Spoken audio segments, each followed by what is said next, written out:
the heart of the city where the lights shine bright. There's a tale unfolding under the cover of night. The Federal Bureau, they've come to play, investigating whispers in the light of day. Oh, Mayor Henyard, what have you done? The FBI's here and they're looking for someone. Keep Freeman caught in a fraudulent scheme. The sounds of a scandal, more than it seems.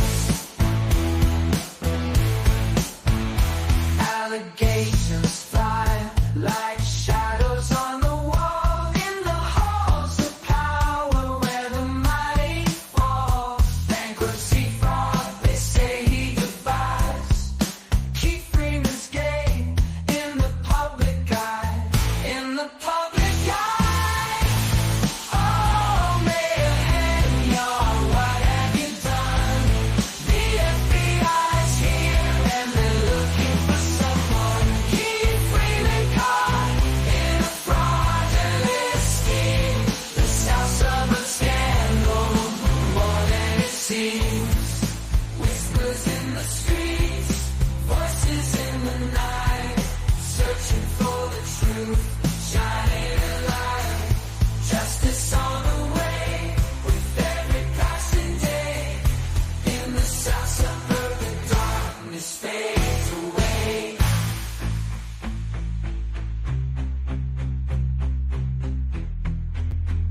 Mayor Tiffany Henyard is facing a lawsuit, a federal lawsuit, accusing her of discriminating against the church. Redeemed Christian Church of God Resurrection Power Assembly alleges the mayor and the village failed to apply Dalton's zoning code while preventing the church from renovating the building it purchased. The pastor said the church needed more space because attendance has gone up. That church has operated in Dalton for the past 10 years. We're waiting for a response to the lawsuit from the village. So get this, I've been a reporter for 15 years. East Coast, West Coast, I have worked in a lot of communities. Big communities, small communities. I even covered farming. But I have never, ever, you hear me, covered a community like Dalton. But I know a lot about Dalton. I grew up around that area. How are you guys doing this evening? Good evening, good evening, good evening. Oh, I'm sorry to hear that. Well, you be safe on your walk to the hospital tomorrow. Glad that you could stop by and hit the thumbs up. Hey, Ugly Chuckling, good to see you. Yeah, this is gonna be fun. Oh my gosh, Tammy, is there no one that could drive you? I agree. What is up, Buttercup? You're all alone. Anarchy runs around the chat room. Shame on you, Puddletown. Hey, Phoenix, how you doing? Okay, Debbie, how you doing? How you doing? Captain Kern, what is going on? Good to see you. Oh my gosh, Daniel Barry Sports Highlights. Happy Thursday. Hey everyone. Zach, I'm not as think as you drunk I am. Apparently not. This is hilarious. Hey Tamarka, how's it going? Tamara B, how you doing? Good to see all of you fine folks in there. And if I missed anybody, well, hello and welcome to another evening of me just being a complete goofball. I mean, I've got all kinds of stuff with this city of Dalton. I mean, it is insane the amount of garbage that has come out of this. I mean, it is hilarious as to all get out. The amount of information that just flooded whenever I started doing searches on this. And this is this is some of the shenanigans, and that's sort of what I'm going to be showing is some of the shenanigans that have been going on with the city of Dalton, because I mean it is a small little town that's sort of grown, and it's one of those that I thought it would be great to cover. Hey, definitely. So here we go. We will I did send out a couple invites. People stop by. That's cool. It's gonna be some really interesting stuff that you see tonight, and I'll make sure that I have the subtitles on. Hopefully, I remember to do that the whole time. A little bit of extra speed on here, and we'll just go through some of these. In particular, that is small town, huge corruption. Yes, Taz, that is absolutely true. That is absolutely true. Small town, huge corruption. Yeah, this mayor definitely, innocent until proven guilty, but some shenanigans have really come out about her. So this is Mayor Henyard. I believe I'm saying that right. Tiffany Henyard. Now she got in some trouble. All right, thank you so much. Zach says, I don't support content creators. I'm just a narcissist who likes my comments read. Damn it. Yeah, huge corruption nationwide. And in case you guys didn't hear, of course, Trump was indicted on all 34 charges of this corruption case. So they found him guilty on all 34 charges, and I'm sure he'll appeal it. All it does is build up his supporters. This was clearly a political maneuver to go after Trump. So it's, hey, she's darling. Yeah, Rosalind, she's a real darling. How you doing, girl? Good to see you. Hope you're doing well. Making him work for it. Oh, yeah. Yeah. Oh, yeah. There's a couple in here that I'll show you guys. First, I want to say thank you to all my department heads who have tuned into this meeting and took time from your busy schedule to hear what is needed for the village of Dalton. I want to thank first Rob Collins for always putting things of need for the residents as relates to the police department. Currently, residents, we have something on the agenda for block safety for camera systems throughout Dalton, and that will help us read license plates as cars that are stolen or that we have issues with within Illinois come through our city. So that's one thing that's on the agenda that I was hoping that we will be able to address. Before I get into that, the reason why I'm addressing everyone today is because we set a special board meeting for today at 7 p.m. And as you can see, the Board of Trustees or some are not in attendance. Everyone have gotten their communications as it relates to email, knowing that we had a special board meeting this evening to talk about pressing issues as it relates to our community. Well, and I'm wondering if she's talking about this particular pressing issue that had come up, because there was one in here that I saw that was a little sketchy. It was something that she had done that was, well, it was not quite appropriate, I guess is the proper way of putting this. It was not good. And that particular one was for this right here. And I'll just show it to you so you can see. It was this right here. I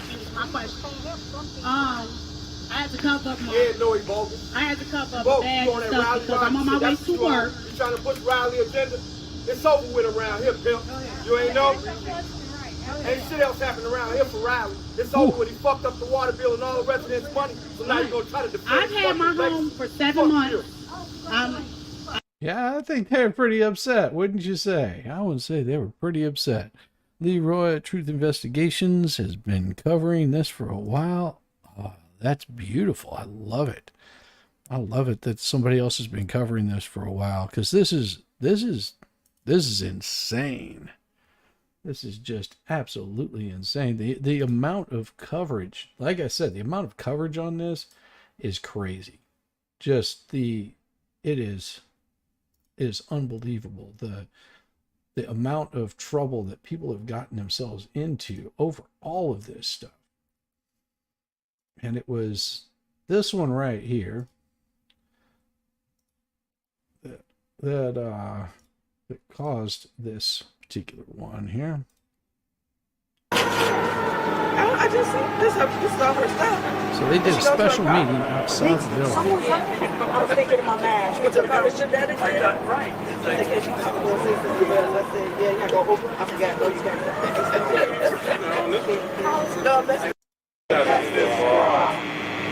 Trustee Norwood? I did.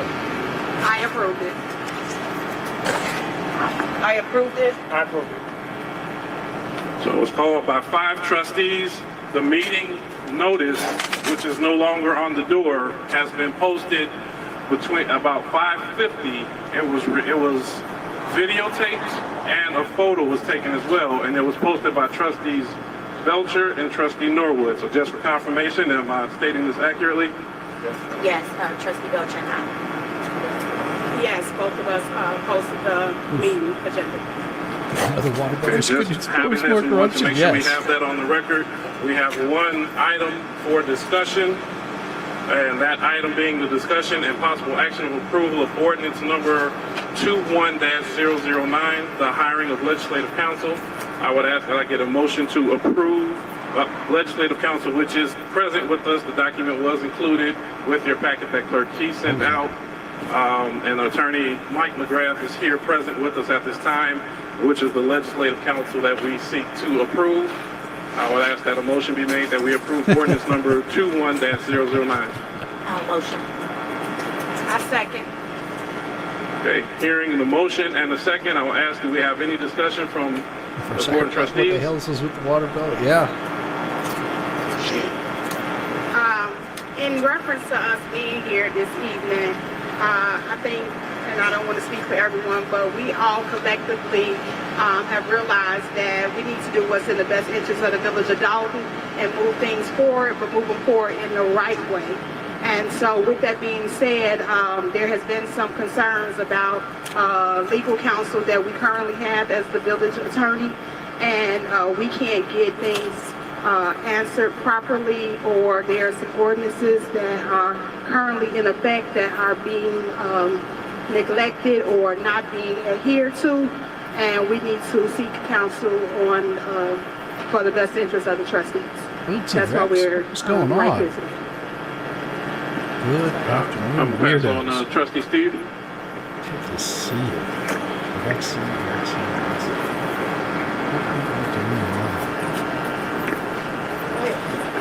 Yeah, we got it? Yeah. I just wanted to mention that, there was some discussion with a few residents about the cost of it. What we have in the budget, set aside a cost for legal costs. So there's money in the budget for this. So there's legal costs. It's not assigned to any specific law firm, but there's money in the budget for this. So there's not even concern about budget constraints. We've actually looked over this, and we actually got that covered. So just to make people aware of that. So to make people aware that if you have that concern, we definitely took that in consideration before we did this, before we made this decision. Oof. Yeah, so they basically said that they've hired a law firm. It's within the budget, and they can totally do this. Not a problem with that. No issues going on with that at all. And so this particular one right here was whenever she vetoes her own investigation into herself. So check this out. Dalton's controversial mayor, Tiffany Henyard, is resisting calls to look into her spending. At a village board meeting Monday night, the Dalton mayor vetoed a resolution passed by the board to investigate her spending. Last month, the board passed a resolution that required Henyard to turn in the village's financial records and called for an investigation by the FBI. Now, several Fox 32 reports have uncovered multiple allegations of corruption in her capacity as mayor and as Thornton Township supervisor. The mayor took issue with what she called attacks on her. As you can see, our village, our community, myself, we are under attack. It's a shame that people can come to meetings and just tell one-sided stories and not get the entire side of both stories. Yes, The very Daily disgusting. Southtown reports the trustees can vote to override the mayor's veto next month. And we have confirmed the FBI is questioning people as part of an ongoing investigation Sure, into it wasn't a Henyard. Bud Light. Sure. Tonight at 6, you. Just like, oh man. I mean, can you imagine? Can you imagine that she vetoes the lawsuit into her? What she shouldn't be doing is vetoing a lawsuit into her. This was the craziest thing that I saw. And I mean, I've got some of the lawsuits on this. Her close deputy, I guess is what you might call it, her closest deputy was, yeah, police act as her thugs. Yeah, the amount of shenanigans that is going on in this city, it is just crazy. Now, where is I think I have them in documents here, because there was let's see, we'll just go back to this moment. We'll search for because I've got, where is it? Oh, there we go. This is the Freeman indictment, which was done in November of 2023, and this here tells a lot, and we'll share the video. Stop screen and present. We'll share the screen right here. So this was the United States District Court, Northern District of Illinois, Eastern Division, violation Title 18, United States Code, Section 157-2. The special November 23 grand jury charges it, at times material to this indictment, relevant individuals, entities, and accounts. Defendant Keith Douglas Freeman resided in Orland Park, Illinois. Freeman generated income from various sources, including the following from in or around January 2022 through in or around 2024. Freeman was the village administrator of the village of Dalton with an annual salary of approximately $100,000. From in or around March 22nd through in or around April 24th, Freeman was the municipality manager of Thornton Township with an annual salary of approximately $70,000. From around November 2017 to around April 2021, Freeman was the village administrator of the village of Robbins with a salary set by the village ordinance. And from at least around 2022 through in or around 2021 to 22, Freeman received approximately $24,500 in consulting fees from a business located in Northfield, Illinois, Company A, that finances the lease purchase of firefighting and other equipment by municipalities and government organizations. He was affiliated with multiple companies, including the following. Freeman was the sole owner of Government Staffing Advisors, Inc., which he incorporated around July 12, 2023. Freeman was the owner of Keith Freeman, LLC. What is it? I can't remember what DBA is. It's, damn it. Anyhow, Dude Ann's Novelty Store, and he was an officer of CBPI, Inc., also known as CBPI Doodads, a corporation owned by Freeman's spouse. Freeman had control and signature authority over multiple bank accounts, including the following. Freeman was the sole account holder and signature of J.P. Morgan Chase with the account number ending in 8642. He was a sole account holder signatory of Bank of Montreal, account 5818, and Freeman controlled and was the sole administrator for Coastal Community Bank account ending in 8335, an account opened in the name of Government Staffing Advisors, Inc.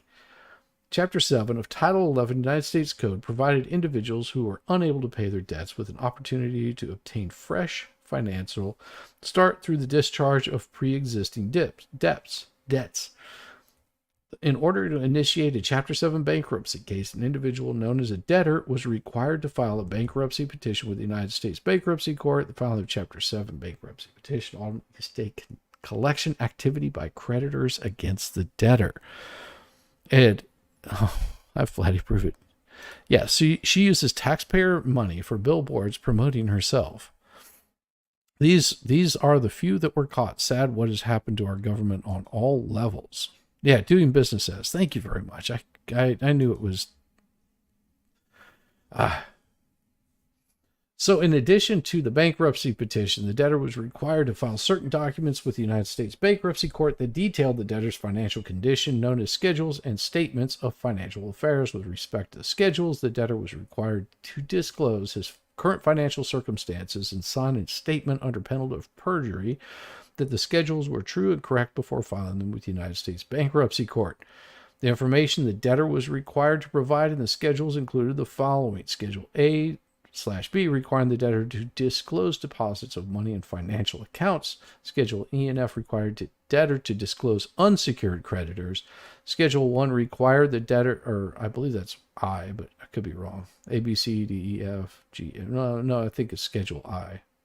Required the debtor to disclose both the debtor's employment and self-employment status, occupation, and monthly income. With respect to the statement of financial affairs, the debtor was required to disclose his financial history, including his employment, income from employment, and income from operation of a business or any other source in the year of filing, and for the immediate 2 prior calendar years of whether he was an officer of corporation. As with schedules, the debtor was required to sign a statement. Now it says an officer of a corporation. That comes to be important later. Statement under penalty of perjury that the statement of financial affairs was true, and the United States trustee was responsible for ensuring, and the information provided in the schedules and statement of financial affairs was material to the determination of the United States trustee. All that other stuff. A debtor was required to appear at a meeting of creditors known as a 341 meeting. Don't know what that is, but I know an attorney that knows a little bit about this. Your pimp hand got weak with political correctness. Yeah, that does happen. Debtor was required to appear at the meeting of creditors. Prior to this meeting, he was required to provide the Chapter 7 trustee with a copy of the debtor's federal income tax return filed with the IRS for the most recent tax year prior to the commencement of the case. So beginning in or around July 2023 and continuing until in or around April 2024 at Chicago and Orland Park in the Northern District of Illinois, Eastern Division, and elsewhere. Keith Douglas Freeman, defendant herein, devised and intended to devise a scheme to defraud, and for the purpose of executing and concealing the scheme and attempting to do so, filed and caused to be filed documents in a bankruptcy case under Title 11 of the United States Code. It was part of this scheme that, for purposes of fraudulently staying debt collection actions and fraudulently obtaining a discharge of his debts, Freeman attempted and did defraud his creditors and the Chapter 7 trustee by taking steps to conceal his assets and sources of income prior to filing this petition. So he was basically hiding money. It was the furthest part of the scheme that around July 2nd, 2023, now that was just last year, around this time last year, a little bit later on in the year, Freeman created Government Staffing Advisors, Inc., and on or around July 23rd, 2023, opened a bank account with Coastal Community Bank, ending in 8335 in the name of Government Staffing Advisors, Inc. It was further part of the scheme that beginning in or around July of 2023, for the purpose of concealing his income and personal finances, transactions from his creditors, he stopped using BMO account 5818 in Freeman's name and transitioned his, don't transition, just stop transitioning. You're right. My right backhand is ready, as it should be. It was further part of the scheme that he basically filed this petition. It was further part of the scheme that he filed a Freeman bankruptcy case, his schedules and statements of financial affairs, and response to question 17, deposits of money required to identify financial accounts. He represented that he had a single checking account at BMO Bank, when in truth he knew that he was then using the Coastal Community Bank and with the account number ending in 8335 in the name of government staffing advisors as a personal account, including depositing money into this account that he earned as municipality manager of Thornton Township. Jeez. It was further part of this scheme on or about January 3rd, 2024. Freeman's filed a Schedule E/F in the Freeman bankruptcy case, disclosing total debts of $174,763. That was false and fraudulent, in that Freeman, knowing that the Village of Robbins had a claim against Freeman for unauthorized payments, did not list the Village of Robbins as an unsecured creditor, which deprived the Village of Robbins of notice of and the opportunity to timely participate in his bankruptcy case. It was further part of the scheme that on or about January 3rd, 2024, he filed a Schedule I in the Freeman bankruptcy case that was false and fraudulent, and that Freeman falsely represented that his only employment was as municipality manager of Thornton Township. Jeez, why do you want to send me damn texts? I don't care. I don't care that Trump lost. I know he did. You don't have to tell me. I knew before you did, morons. Then he knew that he was also the village administrator of the village of Dolton. Freeman falsely represented that his monthly income was approximately $7,167 when he then knew his monthly income as both the manager of Thornton Township and the village administrator of the village of Dalton was approximately $15,000 a month, so just about twice the amount. Oh, yeah. You live in Michigan? Yeah, we have our issues. Oh, I know. I mean, I lived in Illinois, and I know the issues that they have. It was further part of the scheme that around this particular time, there was a false and fraudulent. The defendant falsely represented that his net monthly income was $94.72, when defendant knew that his net monthly income was substantially in excess of $94.72. It was further part of the scheme that he filed a statement of financial affairs in the Freeman bankruptcy case that was fraudulent, and that he falsely represented that for the calendar year 2022, his gross income was $45,186, when he knew that his gross income from employment as both the manager of township and village administrator, combined with the consultant fees from the company, was approximately $140,000. He also represented that for the calendar year in 2023, his income was $9,647 when he knew his gross income was double that, $195,000. He also represented the only business that he owned was Keith Freeman LLC when Freeman knew that he also owned Government Staffing Advisors, Inc. It was further part of the scheme that he attempted to and did conceal material facts from his creditors. In this bankruptcy case, he was a administrator of the village of Dalton. He earned approximately $100,000 in income from as village administrator. He was the owner of Government Staffing Advisors, controlled a bank account with Coastal Community Bank in the name of Government Staffing Advisors, into which he deposited his income and which account Freeman used as his personal bank account.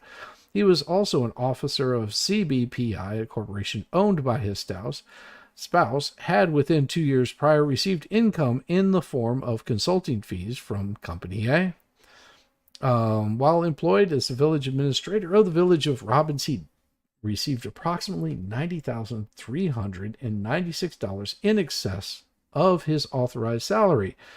And it was further part of the scheme that he, on or about the 30th of January 24, Freeman caused to be submitted to the Chapter 7 trustee purported copy of his Form 2022 Form 1040 individual income tax return, and was individual income tax return with the IRS.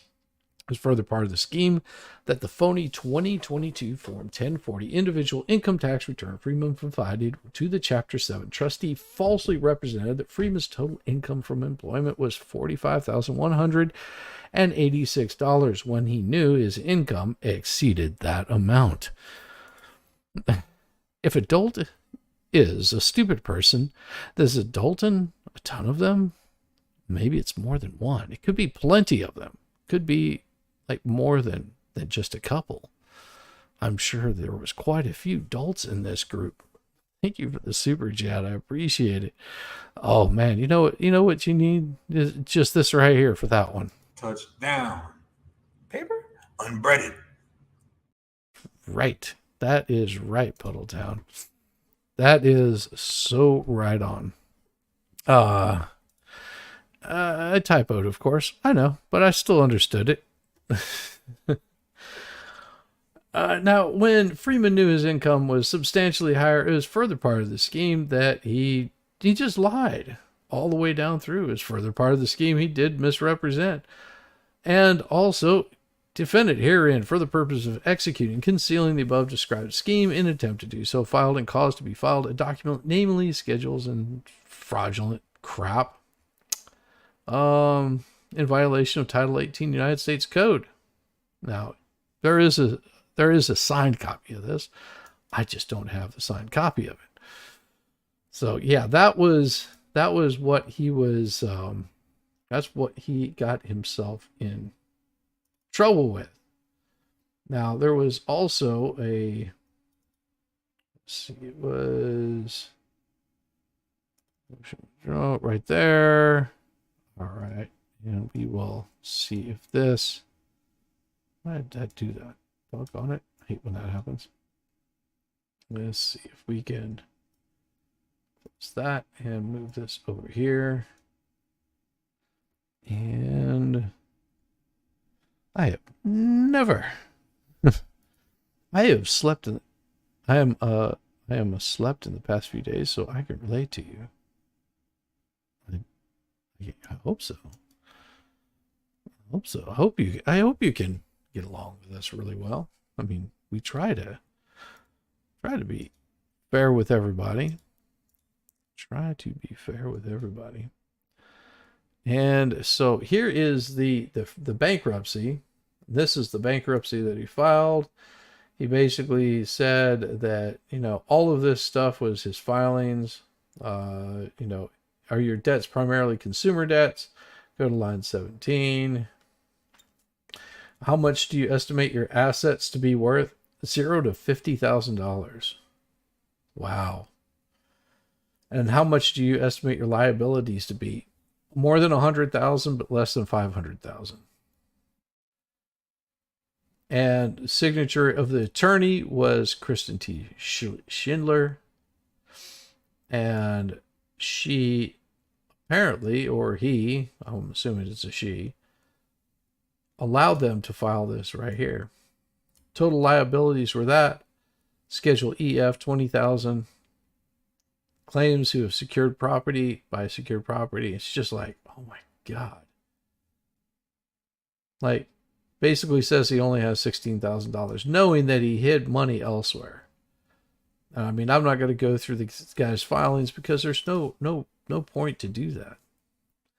But this right here was written in by Tiffany Henyard, was canceled. Discussions of possible actions regarding approval of ordinance, and they just canceled them all. And that's why they had that special meeting. So this amended extension of time to withdraw pursuant to Illinois Supreme Court Rule 13 was Delgado Law Group, and present at this motion, they withdraw as counsels for Village of Dalton in support of the reason that they withdrew was they wanted to leave as attorneys for the village, which is the Village of Dalton. It's not quite a city. It's more of a village. They just left. They were like, yeah, we're withdrawing. They just withdrew from it because of the shenanigans that were going on in this particular city. Now, if you've got issues with these people, those are, close all tabs right there. There we go. You can sort of get an idea of the thoughts that these people were having, at the time that they were having these issues. There were just so many of them that they had to do something. I mean, it was unnecessary. And the city of Dalton doesn't show all of their board meetings at all. I mean, they've got quite a few of them, but they've got some of them that are missing. Parts are edited out of them, which is just insane to me. Why they would, remove some of these out of here, but not all of them. Just crazy people. So this was their special board meeting, and this was after they canceled it. Oh no, Debbie. Yeah, suburbs of the south side of Chicago. Yeah, that was an area that I knew well. I knew that area very well. So she is the village idiot. Well, not so. No, she's only the idiot that got caught doing it. So she was the one that got busted doing all of the shenanigans that she shouldn't have been doing, and she knew she shouldn't have been doing it, but she continued to do them anyway. Yeah, that was the biggest problem right there. Like, the way she strong arms the citizens is mind blowing. Absolutely, Melanie. It is insane. And the amount of money that they were making off of this, it was unbelievable. So here, I'll do this real quick. And we'll go back to this one here. I want to give a special thanks to Andrew Holmes, or trustee Andrew Holmes, for always chiming in for consideration as relates to things that's on the agenda. He always shows up. He always do what's right for community. And I want to say to you, trustee Holmes, I appreciate everything you have done for Dalton. As relates to all my department heads, I thank you for putting together what is needed for each of your departments: public works, housing, public works, housing, police department, and fire department, and of course, code enforcement. As an elected official, I don't know if a lot of people know this, but half of us work part-time, and majority of us, like myself, work full-time. Even though it's a full-time or part-time position, we do full-time hours. I need people to understand that no matter what our differences are, no matter what we are doing with our lives, we must continue to serve the people. We must continue to show up for board meetings. We must put aside our differences and make things correct for the village of Dalton, meaning the residents. We have several different things on the agenda that needs the board's attention, and I'm urging the board to put aside their differences and take care of the business at hand. Currently, right now, we need to work on our police and fire commission board. We also need to work on our zoning board. These are pressing issues so that we can move Dalton forward. We also need to talk council about members don't agree someone with that her. wants to rent a location over in the old village hall. She likes them These are out all of things that town. we talked about in previous board meetings, but yet Yeah. still have no resolution as relates to the board of trustees responding. Leaves them out of telling town us meetings which and way out they of would their like to go. offices. What Yeah, I she don't locked them. like with politics Locks is them how out. people let their feelings get the best of them as relates to governing, when no matter what, you're supposed to always lead. You're supposed to always put community first, put your differences to the side, and show unity amongst community, no matter what our differences are. I'm urging my board of trustees to let's make things correct. Let's make things right. Let's have an olive branch, and that's clerk included, everyone, and I see you here. I want everybody to get along, and I want us to take care of the business at hand. And again, put aside our differences. I've only been in office for 3 months. And while I've been in office for 3 months, I have hit the ground running. I have done a lot of great things for community. A lot of people are really, really happy as relates to street signs, street lights throughout the town. Street LED signs, lights, huh? street poles going up, being able to fix the concrete, the sidewalk, the alleys, and also the streets. So if you are watching this currently and you are in need of doing anything, or need something fixed in Dalton, please send your email to thevillageofdalton.org and we will get right on it. Stacy, I appreciate you. I know you got the hardest job of them all, and everyone pours on you because you do represent services within our town. So that is our lights, our streets, our infrastructure, water main breaks. So I appreciate you. A lot of people thought that you couldn't do the job. Well, I mean, you could call it Dick's Rules of Order, but it's Robert's Rules of Order is what it's called. Yeah, it's don't talk about my grandma. Trustee Holmes, I believe, is the one under investigation for the SA on Vegas trip. Oh yeah, that is correct. just like how they do I with think me, you're because right. you are young. You are young, you are bright, you are brilliant. And I love the fact that you have came in, changed Dalton within 3 months. So I just look forward to the great things that you have to offer coming in the next month. So I'm all for showing unity. And if you want to say anything, Stacey, I see you chimed in. Go ahead. I was just gonna say thank you, and I'm enjoying my ride here. So I have a lot to offer, and I'm going to continue to show the services that this village needs. Okay, well, thank you so much. And then next we have, of course, our famous police chief, Rob Collins. I appreciate you tremendously because Yes, you I was am. once here in Dalton and you came back when I called upon you. And I love a person that shows nothing but integrity, and you just hit the ground running as well. And you came in and showed community what a relationship is with police. Right now, we need that. Right now, people are on edge because of No, there's a reason why she does this, Major Mom. So whenever you find someone that talks like this, is because they want to make sure that nobody interrupts them, that they have the entire floor, and that there's something shady in the background that's going on. Whenever you can't get someone to be quiet, like they don't stop for a breath of air, is because they're looking. They don't want to allow any sort of opening for someone to question them on something. So she will constantly just keep rattling and talk and talk and talk and talk and talk. Because if anybody stops her and says, "Hey, wait a minute, that's not correct," she's gonna talk right over the top of them, and in hopes that they'll forget, because she's already forgotten. She's just moving on to the next, to the next, to the next, to the next, because she's got to go get her nails done. So that's why she does it. Yeah, she stops only if you agree with her. That's right. It is insane. Yeah, you were thinking the same thing. Of anything that's related to police. And I love the fact that you are out, you are visible, you have your command post and everyone in it door knocking. We do a lot of foot patrol. We do a lot of walking, guys. So I appreciate you to the fullest. Chief Collins, you have floor. Thank you, Mayor. I really do appreciate it. And actually just going back, it really is a pleasure to be back in Dalton, because it feels like I'm back at home. And everything that I do, the bottom line is for the citizens of the village of Dalton. Everything that we do, we are improving the police department immensely. So he is reading off of a script. You know, it's not coming natural. Yeah, narcissist.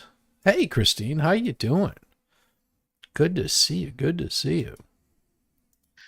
We are striving for the best. We are not taking on anybody else's problems. We are starting fresh. We are being transparent. Everything that we put out there is top notch. We're improving policies and making sure that we hold officers accountable, and also recognize them for the good things that they're doing in this community. So, Mayor, I appreciate your leadership and the effort that you've put into helping me make this police department better. So thank you so much.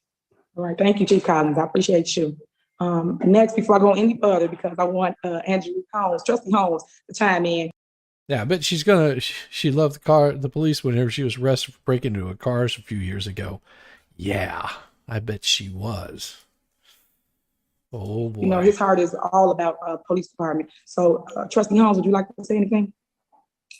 Yeah, good evening.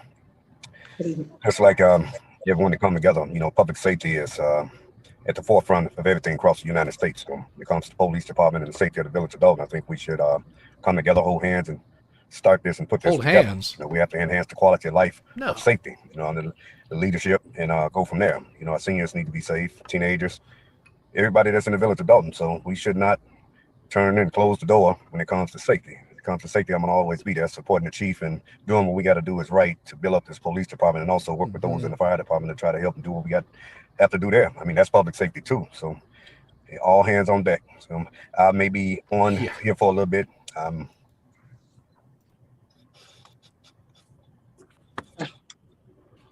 Monitoring my mother. Oh, so I'll be on, then I'll be off. Okay. Thank you, Trustee Holmes. All right, if we could just bow our heads for a moment and say a prayer for his mom. No, Lord, we please don't give have him to. strength. Please stay with him in his time of need. He needs you more than anything. Please continue to protect him, protect his family. Yeah, I don't trust people that do this. Amen. Okay. Clerk, Clerk Key, would you like to say anything? No, I just thank all the department heads who can. I mean, it's funny. It's funny because, you know, as she's saying all these kinds of things, we have this one right here. So this is News Nation Now, straight from News Nation Now. The FBI is continuing its investigation into an Illinois mayor who is becoming notorious for all the wrong reasons. The agency filing subpoenas to see her financial records and those of her closest allies. Dolton, Illinois mayor Tiffany Henyard has been under intense scrutiny and ridicule over her alleged spending of taxpayer money. Those expenditures include tens of thousands of dollars worth of luxury travel to Las Vegas and Atlanta. Also pricey meals, also hair and makeup. Subpoenas were issued for her boyfriend, her top aide, the acting police.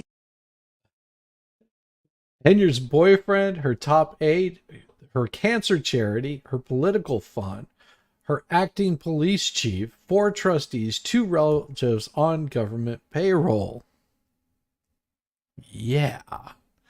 This is what happens when voters don't research and vet their candidates they are voting for.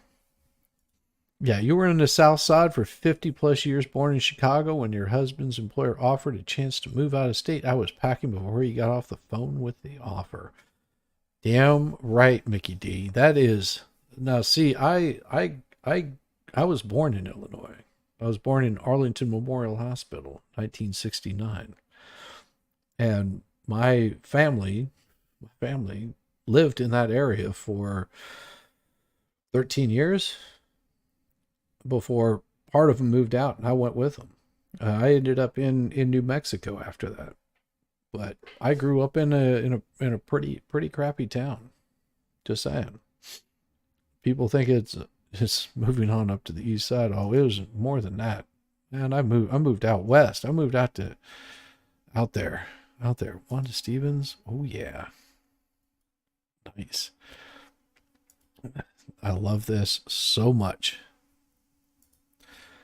Police chief, her charity, and those are just a few, as you can see on your screen right there. So joining us now is investigative reporter Ben Bradley from our Chicago affiliate, WGN. Ben has been following this closely. Ben, always so great to see you.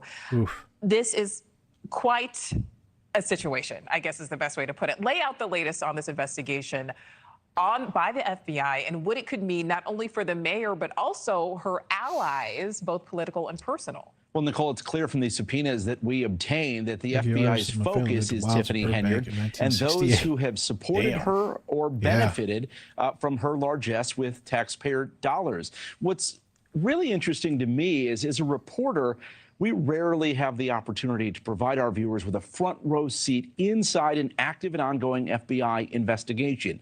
When I started doing these stories nearly a year ago, reporting on her first-class airfare and fancy meals, a stay at the Four Seasons in Atlanta, a nearly $10,000 hotel bill in New York City, little did we know that that would become the basis for an FBI investigation that has now grown to include a dozen people close to her. 2023, she had $102,000 in trips at the taxpayer's expense, going from Portland to Nevada to New York to Atlanta to Austin. These are just the ones you know of. All cities have their problems. The city where I live came and took your Jeep right out of your driveway because it had a flat tire over the winter. They told me, and they were auctioning it off. Holy crap. Holy crap. That is insane. Oh, you got an ad? Well, it does happen. I mean, there are ads. There are ads that come out. Gotta keep the lights on somehow. Now, we don't know that all of those people are suspected of wrongdoing, but what we do know is that the FBI here in Chicago is looking at the actions of this small South suburban mayor who has lived a large life on the taxpayer expense. Absolutely. Now, in spite of these accusations, this investigation, Henyard, we know, remains in her multiple positions because she's more than, just the mayor. She has other roles. Do we know if it's affecting her day-to-day duties? Well, I can tell you that not only is she still in office in the two positions she holds, one is the mayor of a small South suburb, the other is a township supervisor, but her top aide in both municipalities, a guy by the name of Keith Freeman, was indicted for bankruptcy fraud for allegedly lying about his income from Dalton. He got indicted a few weeks ago, and he's still on the job, still sitting next to her in board meetings, still advising her. The theory, of course, is the FBI, as the FBI has been known to do, likes to work up the food chain, and perhaps they're using this bankruptcy fraud charge against her top aide as a means to squeeze him and potentially get him to cooperate. And then I mean, do you think it's going to squeeze him any? They'll just keep going. It allows them to do more shady stuff. Allows them to keep making money, keep doing business. It's business as usual for these guys. The only way to prevent ads is subscribe to the premium. Yeah, I mean, I do. And anybody that I subscribe to gets a nice little kickback on it. It's pretty cool.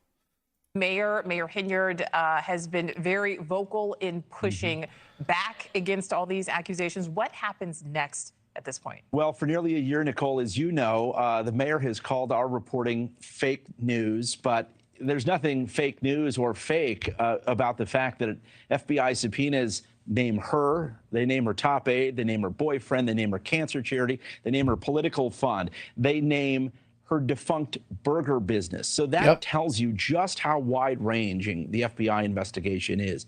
We don't know if it's going to result in charges, but I did talk to a former FBI special agent who reviewed the subpoenas, and she said, if I'm Tiffany Henyard, I'm very nervous right about now. All right, then. I'm going to ask this last question.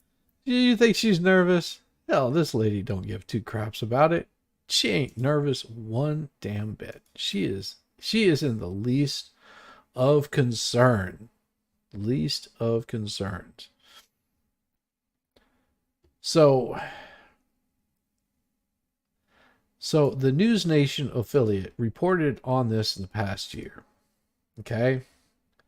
Now, whenever they did the investigation, whenever they did this investigation, it was this story, and I believe it was a two-part story that created this. The self-proclaimed super mayor of a small suburb of South Chicago has earned enough headlines to fill a month's worth of newspapers. She's also earned the attention of federal investigators who have picked up the trail of our reporting uncovered. This is a story of Dalton, Illinois Mayor Tiffany Henyard, who is equal parts politician and influencer.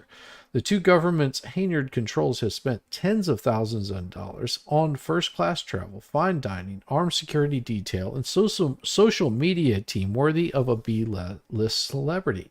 And did we mention, Henyard has a cancer charity that hasn't shown how it helps cancer patients. Taxpayers are the ones picking up the bill on the community that can't afford it. And this is where they started.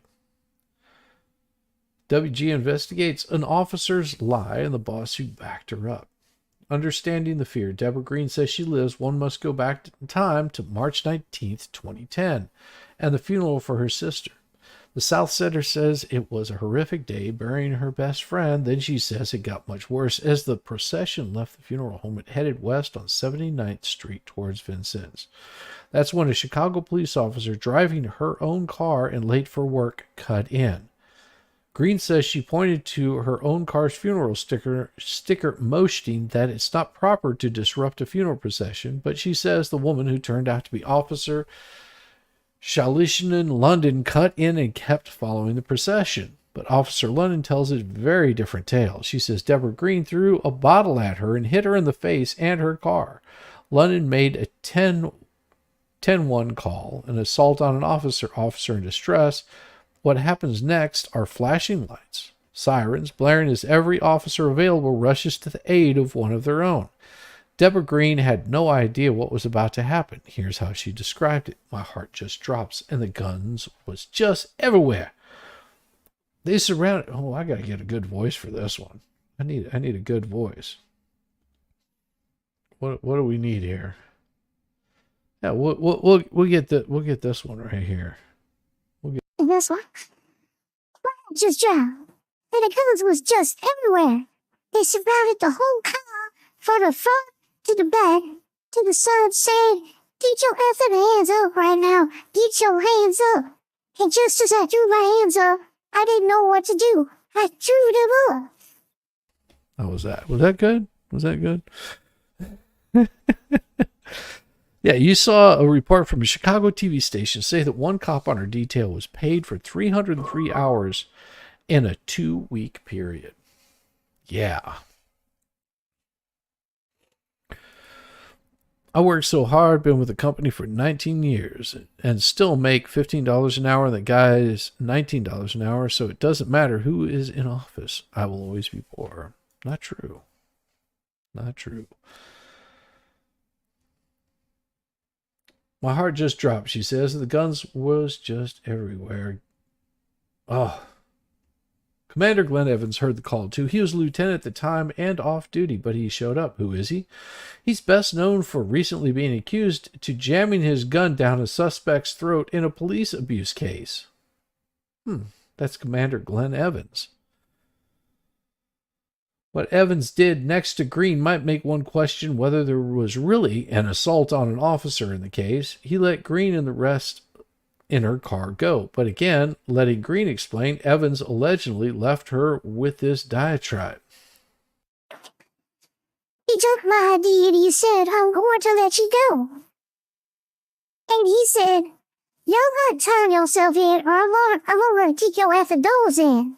And I'm like, "For what, officer? I didn't do nothing." "What have I said? Turn yourself effing in or I'm gonna kick your effing doors in."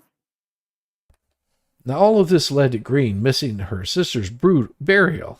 Then, a date in court with a judge who didn't believe her, but rather believed Officer London's version of the story. Green was convicted of assaulting the officer. She was devastated. She says the judge told her there was no evidence showing she assaulted the officer. Then he believed an officer of the law who testified under oath and not an angry woman about to bury her sister. It turns out there was evidence. Camera 170 on the corner of 79th Street and Vincent shows something, a smudge.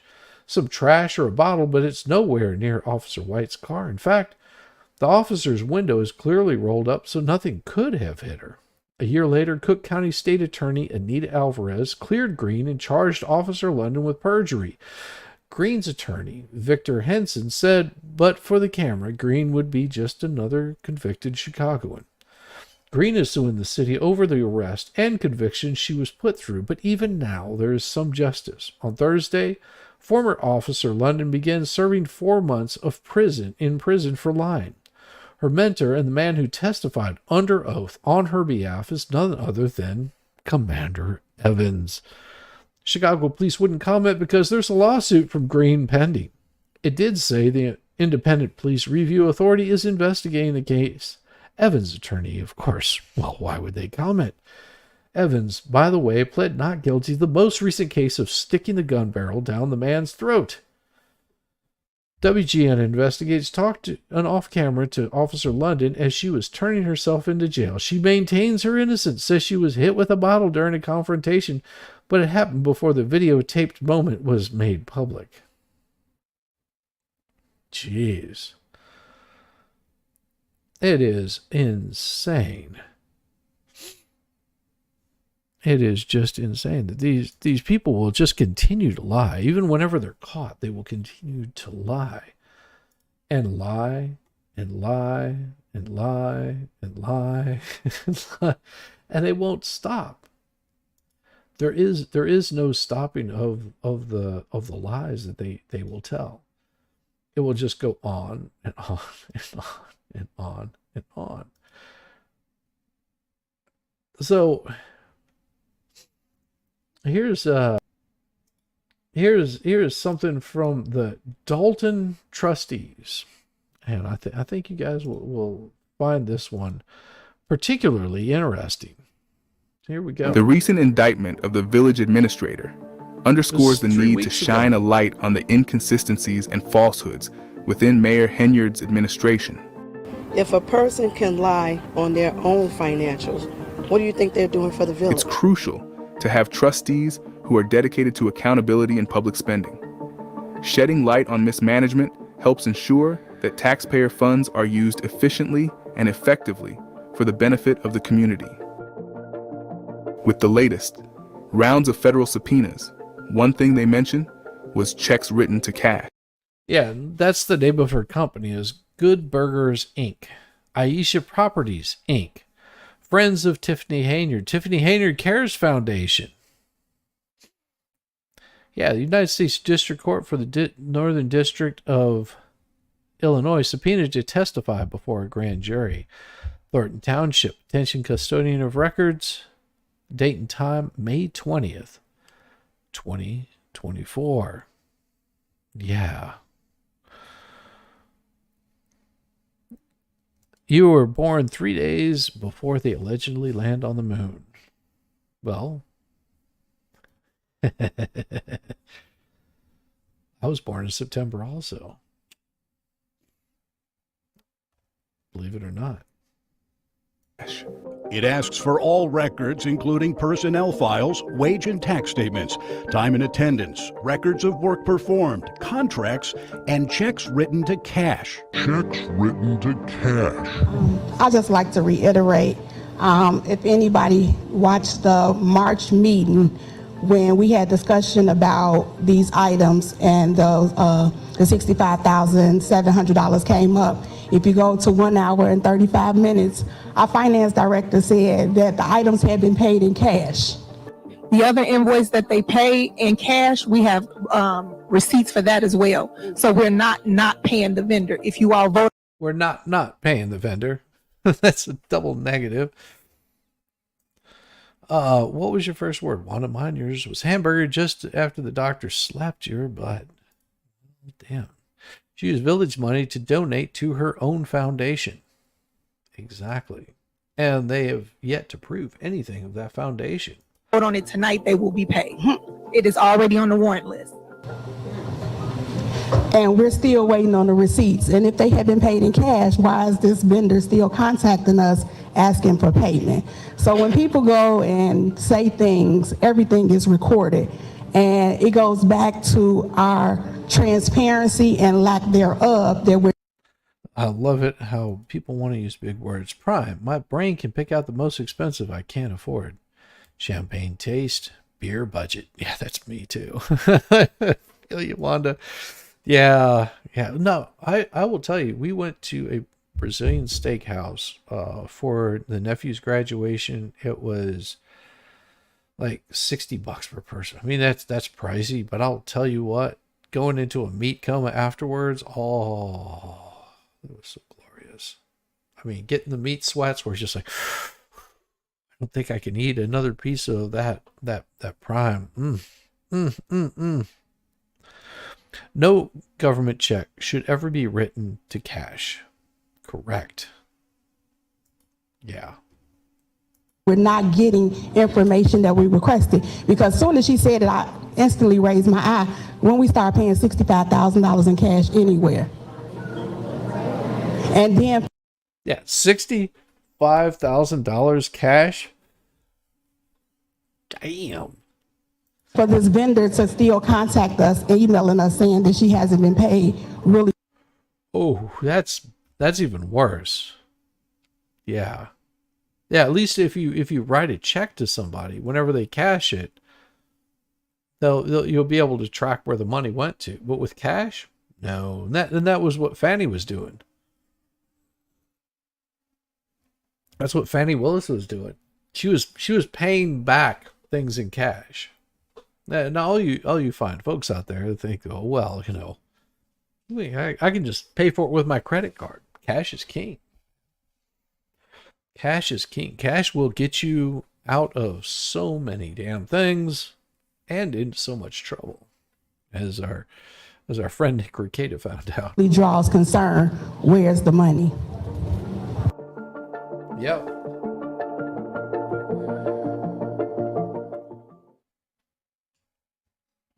Yeah, that's I told you. That's absolutely insane that they're writing this stuff out in cash. And it's so this was oh hell. This is Nate the lawyer. Nate the lawyer is even in on this one. Damn. Even Nate the lawyer's gotten in on this one. He knows what's going on. So this is February 1st, 2021, right here. Welcome to the Village Board virtual board meeting held on February 1st, 2021 on Zoom, a critical juncture just 22 days before the pivotal mayoral election of that year. The atmosphere was charged with anticipation and concern, as Mayor Riley Rogers was notably absent due to a recent stroke that had confined him to the hospital. In his absence, Trustee Jason House presided over the proceedings.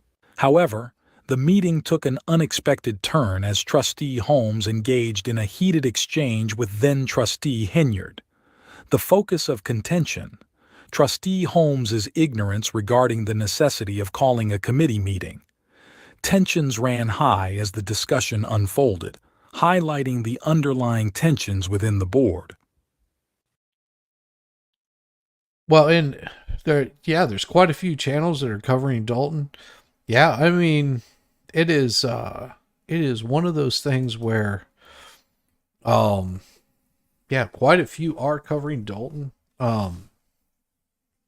This is something I've been wanting to cover for quite some time.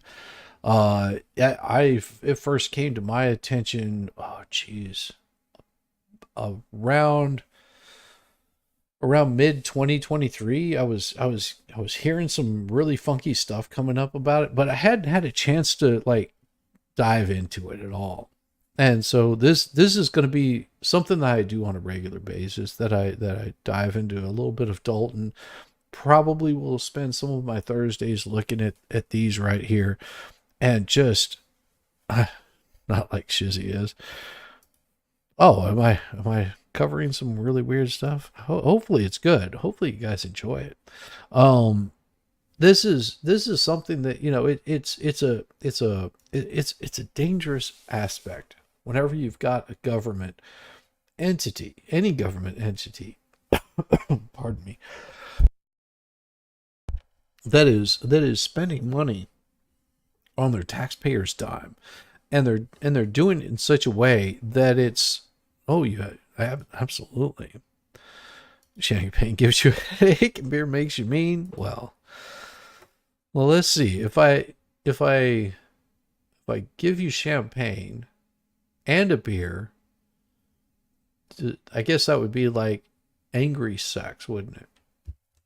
Just curious.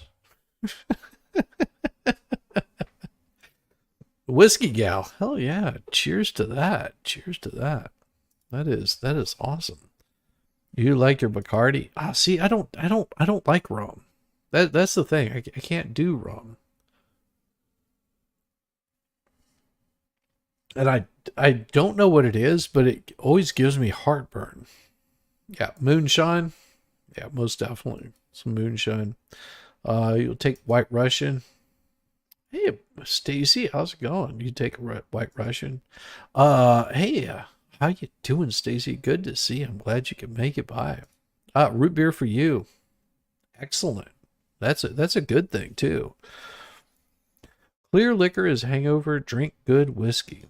Actually, if I'm not mistaken, some of the best that I've had was like really top shelf, like sake, and got rip roaring, like not in a good way, and it didn't affect me.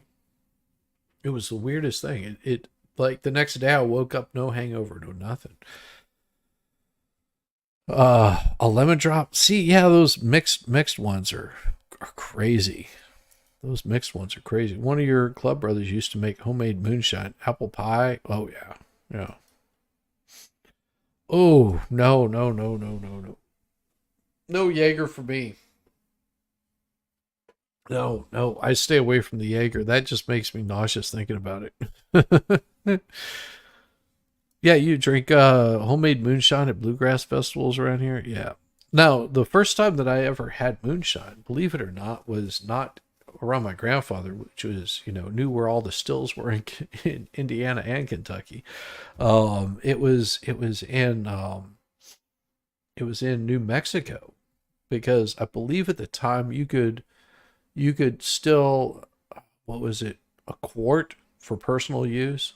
So a quart of moonshine for personal use you could make. You weren't allowed to sell it, but you could actually distill your own whiskey, your own moonshine. It was pretty cool. I like breathing, so I don't mix alcohol and morphine. That's a good idea. That's a good idea. Jaeger is what my go-to when I start taking pain meds. Ooh. Yeah, homemade moonshine can be amazing if it's done correctly. Buffalo Trace whiskey with root beer with a bite, usually a small batch. Yeah. It's tequila and margaritas for me. Now, see, I could do tequila. Like, God, what was it? Oh yeah, that was for my wedding party. We got together the night before the wedding, and my best man was buying shots of Patron, and he was trying to get me drunk. I think it was somewhere around shot 12 or 13 that I realized my wife was keeping up with me, or attempting to. I think she got to, it was my 13th shot, and I think it was about her 6th one. And I noticed that she was about to take another shot. And so what I did is I set it down and I swapped over and gave her mine, and then took her shot. And so she thought she was still drinking. She was 6 shots. I was about 13 shots in. And I was like, I am done. I can't drink anymore. I'm beyond being in good shape. Now, my wife, after 6 shots, the next morning she had to go get her hair done, and she was not in the greatest shape. She was completely miserable until about 6 o'clock that afternoon, just throwing up. I was like, oh, it was so awful for her. 6 shots of tequila, 6 shots of Patron, and me, I got up the next day, went and had some breakfast. I was good to go. The margaritas, the only problem I have with margaritas, if they're done cheaply, and they just mix too much sugar in there, the sugar just makes me nauseous. Like, I just don't feel good afterwards. It gives me a really bad heartburn. I don't know what that is. German Moselle whiskey. That sounds really interesting. What is it? New Mexico can't tax homemade moonshine, so they outlawed that a few years ago. Now the state is all about cannabis. Oh, that figures. See, now I was in New Mexico. Let's see, I left New Mexico in 1990. So I was there from 84. Yeah, 84 to 1990. I think that's right. Yeah, I think that's about right. Yeah, I left New Mexico in 1990, went on tour with a band, and ended getting my sorry ass stuck in Georgia. Of all places, imagine that. And I got absorbed into the culture and the people. Married a Southern girl. What can you see? Yeah, agree. Don't like. See, I like Texas If I order a margarita, it's gonna be a Texas margarita usually. Because they don't tend to, if they do it right. My go-to, if my wife and I go out, like, and we're there before everybody else, and we're gonna order a drink, she'll order like a prosecco, and I'll usually order like an old fashioned or something like that. It's in Germany. I imagine it is if it's a whiskey in Germany. Sorry, overshared. Oh, you've lived in New Mexico since 1989? Well, awesome. See, I lived in Hobbs, New Mexico, and used to work out of Lovington. Worked for a pipeline company that was based out of Lovington from 86 to 90. I worked for them. Cause I was in the National Guard, so whenever I got out of the National Guard, while I was in the National Guard, I was working pipeline construction. Whenever I finished my term in the National Guard, I got my general discharge, which turned into an honorable discharge after like two more years. I took my ass out to tour with a band, toured Florida. You know, all the way from, because they were from California. One of them was originally from New Mexico. He moved out to Florida. So we went back to Florida, toured Florida, and like Lawton, Oklahoma, I think is where we picked up the sound man at. We ended up in Texas for about 6 months, like Dallas, the Dallas area for about 6 months. And then whenever we left Dallas, got back to California, I was there for a year. And I really did not enjoy my time there. I mean, there was some good parts to it. It wasn't all bad. I try to find good in everything. But yeah, New Mexico was definitely one of my favorite places to be. I enjoyed the weather. I liked the people. The women were absolutely gorgeous. It just, you know, there was a different attitude with girls that lived in New Mexico. Like, you know, growing up around, you know, going to high school with the New Mexico girls, there was just a different attitude. And even with the parents, I mean, it was sort of Southern, but not like rednecky Southern. Does that make sense? I mean, you know, where you know, Mescalero Indians and stuff like that. It just enjoyed my time there. Next question. Why didn't the need for radios go through Trustee Holmes' committee? Is it because he doesn't hold Oh, very cool. So you retired out of Fort Bliss, bought property in an unincorporated town by the back gate of what? That'd be around Alamogordo.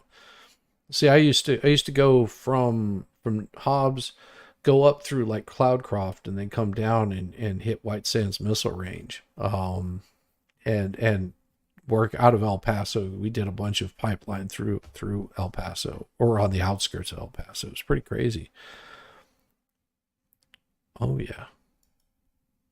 It was crazy. I used to love Fireball until it showed me what I can do. Needless to say, I haven't had a drink of anything since 2.5 years now. Awesome. That's great. No, quitting alcohol is not a bad thing. And if anybody ever says, "Oh, well, you know, you're just a quitter," it's like, man, I'm totally be up for being a quitter. I quit smoking. I quit drinking for a while.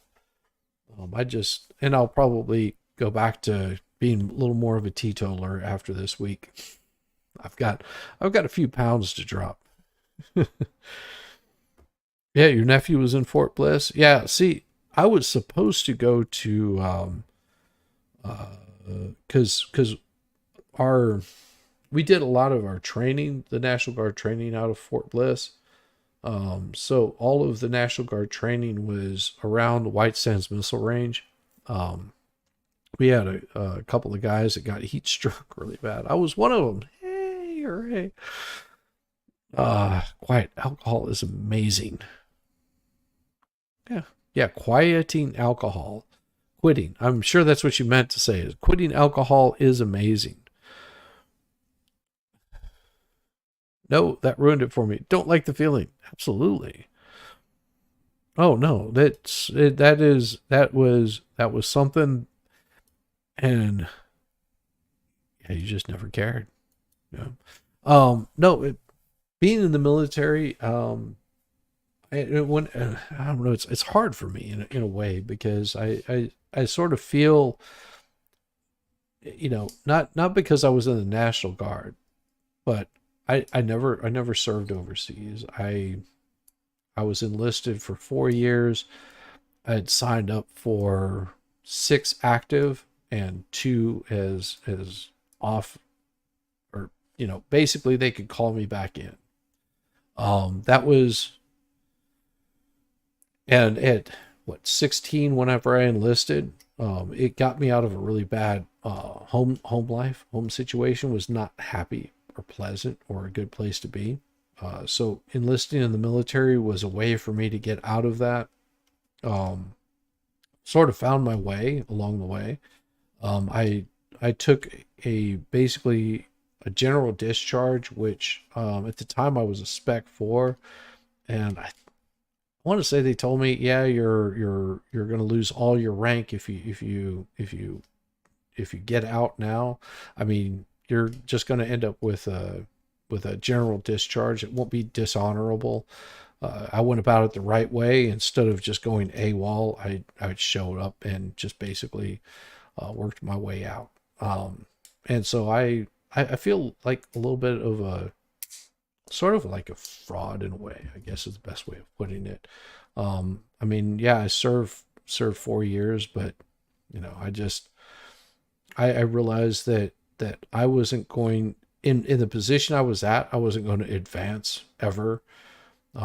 In the National Guard, I was going to be looking at doing at least another 10 years before the next E5 dropped out of the national, out of, or ranked up, because they only have so many slots when you're in the military that you can fill. At least this is what I was told. Don't know if it was true, but basically they were just like, yeah, you're up for E5. You've had enough time to hit it, but we're not going to do it. So I said, well, listen, I'm making a lot of money working pipeline oil field work, and every weekend that I show up here, I'm losing, a couple of $1,000 every weekend that I show up. And for me, it was more about the money. And so I got my general discharge, which my captain signed off on. Really nice guy. Worked me through the process, made sure that I was doing what I wanted to do. I got out after 4 years. I was still on call for 4 years. And they wanted to make sure that if a war broke out, that I would be called back in, which during the first Gulf War, I was on call. I was in California. I had, changed my appearance drastically. I had a mohawk and all that neat kind of stuff, tattoos. And they said, hey, I called them up whenever the first Gulf War started. And my unit was on call. They were on standby.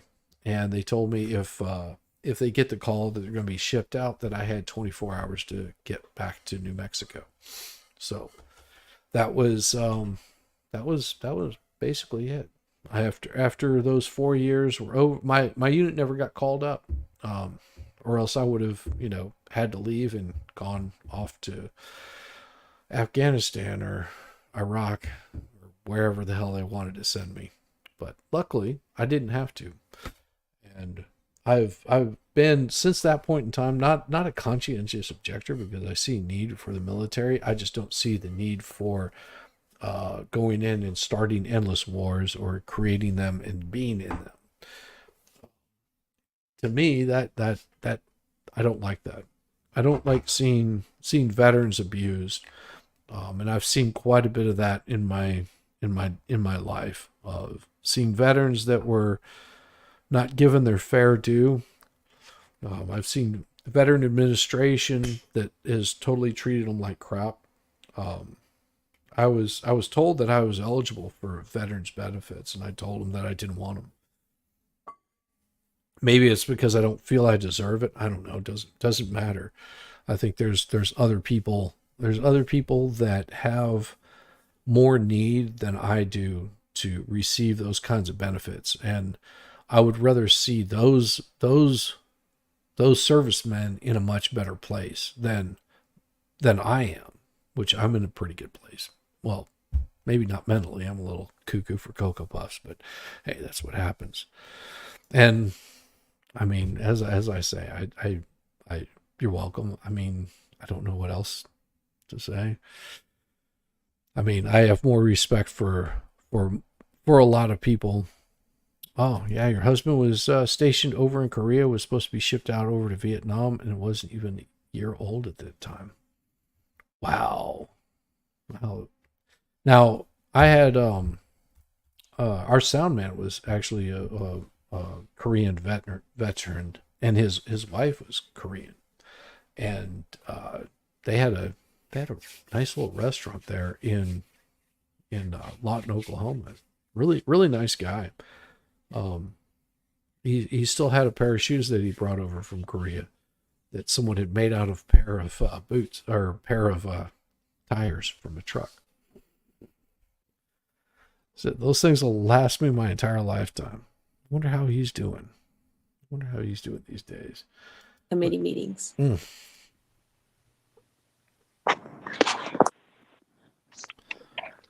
No, I'm not the police chief. It's the police chief responsibility, whether to, get grants for these radios. I mean, they know just as well if they needed these radios. It's a last minute thing. And as I stated before, a lot of activity with the police department and some with the fire has been cut off because the mayor don't want me to know anything. And as I stated, some of these employees are afraid to lose their job if they say anything. I'm not putting responsibilities on the police or the chief. They need to take this. The mayor needs to take his hands off their job.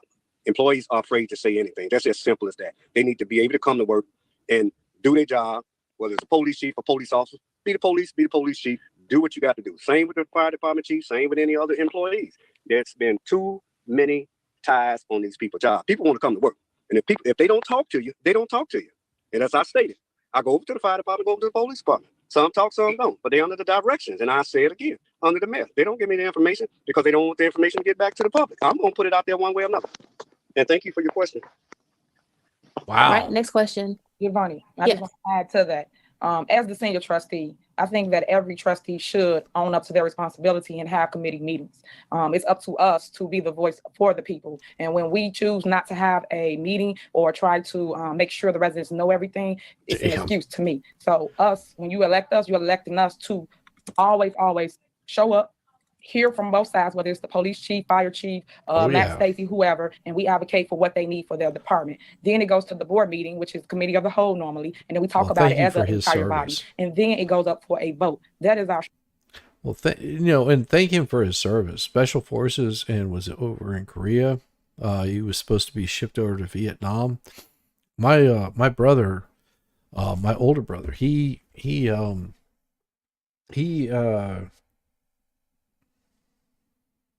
was, 17, 18 at the time that he listed in the Army. And whenever he got out of basic, he was set to be shipped over to Vietnam, and the Vietnam War ended. That's how close it was. Like, as soon as he got out, he was home on leave for just a couple of weeks, or I think it was a week or something like that. He was ready to be shipped out. I mean, he was like, yeah, this is what's going on. And while he was at home, the Vietnam War ended. So he missed that by that much. I mean, that was so close on him. I mean, if you ever get a chance, for anybody out there, if you ever get a chance to go to Washington, go walk the World War II Memorial. Go see the Korean Memorial. Go see the Vietnam memorials. And if you're not moved by it, then I don't know, you just don't have a soul. That's all I can say. It's very moving. Very moving. Structure. So I wish sometimes people just put politics to the side and talk to everybody up here, and that way everybody will be educated on the process and what is needed of being a trustee. Thank you. May I be recognized? Because I want to respond to that. And like I said, and when the mayor got a hold on them and they don't want to talk, and they don't want to say anything, then that's on them and the mayor. Because see, I'm a walker. I go door to door. I'm gonna get my message out. Ooh. Okay, it's no, and that's another thing too. A lot of people get offended by things that said. I'm just speaking truth. I've been here for 8 years, so I know the process. I know what you're stating. When you saying someone's not allowing them to speak or do something, I agree with you. But what I'm saying, your job as a trustee is to make sure you hold a meeting like Trustee House does every month, and then you make the department heads come to the meeting. Now you're holding them accountable. So now when they didn't show up or don't show up, then you can show that the mayor told them not to come or whatever the issue is. But you as a trustee is supposed to take the lead and say, you guys, I'm having a scheduled meeting every month at this time and this day. Please show up. And then when they come, then you use your platform as your voice to say, okay, this is what I expect of you guys. And then they will tell you what they need. Well, trustee, we need radios. Well, trustee, the deadline is this, or can you put this before the board? And then your job as a trustee is to bring it to the body and then speak about it. And now we all will be on one accord. So that's it. I'll just be trying to help. I'm not necessarily pointing or picking at anybody. I'm just trying to educate you on the process. That's it. Oh, she sounds like she's picking on somebody. Sounds like she doesn't like anything what they say. Yeah, Roseman, how are you doing, Roseman? Yeah, that is definitely a trip that should be on your bucket list. And I mean, as horrible as parts of DC are, there are some really nice parts of DC. One of my wife's friends, her husband was in DC. He was working for a major TV station at the time, and now he works for one of my favorite bourbon distributors. Awesome. Which gives me some really good bourbon. Love it. But yeah, him and her, they live there in DC and invited us to come and visit for, I think it was about a week. So we stayed there in Washington for a week and got to go wander around, all over the place. It was really, really interesting. I mean, I wouldn't want to live there, but I would definitely suggest anybody to go and visit. Yeah, most definitely. Good to see you, Roseman. I hope you're doing well. Not saying anything that you're not trying to help. I help my meetings and say what I had to say at police community meetings, and that's the way I did things. That's the way I did it. So I can't control the way you all do things. I'm gonna get my message out one way or another. And like I say, if the mayor got their hands tied, then that's on them. But I'm still gonna fight for the people. Okay. I'm gonna say this gonna be done, Trustee House. No, you ain't gonna be done. It's not that you're not trying to do it your way. Unfortunately, when you get sworn in, you're supposed to be upheld to this oath of office and do it the right way, meaning the way that it's supposed to go. You don't do that. So for instance, you had your meeting. I'll just give you an example. You had your meeting. You started your meeting before your board members was even there. That means you cannot have a board meeting because people wasn't there. You have to wait till they chime in and then you call the roll and then you start your meeting. Other than that, you cannot have a meeting. It's illegal. So that's what I be trying to say when I'm trying to tell you how it goes. You can't do it your way because this is government. This is not activists. It's government. So unfortunately, we follow rules through government that's not being followed now. So we can point the finger and say whatever, but we have to look at ourselves and do what's right first before we start trying to tell what other people not doing. Thank you. I had a trustee there and I had one that wasn't out there. Committee meeting got done. That's the end of my statement. Correct. That person came in later. That's what I'm saying about how you're not following the rules. So I get what Trustee Steve was saying. You cannot open your meeting until you have 2 or more at your meeting. It's only 3 of you guys. So you alone cannot host a committee meeting until the rest of the body come on board. That's what I'm saying. Other than that, you can just have a town hall meeting if you just want to hear yourself talk. But the way it's structured is it has to be 2 of you guys to actually start the meeting. Then you call the roll and you have somebody do your minutes. Like for instance, do you have minutes for your meeting? Did anybody structure that for you? Because then you have to vote on that as well. It's steps. But and she's not wrong. I mean, if their bylaws say that they have to have 3 people there, then you have to have 3 people there. But if their meeting says they have to have a majority, then 2 is just absolutely fine.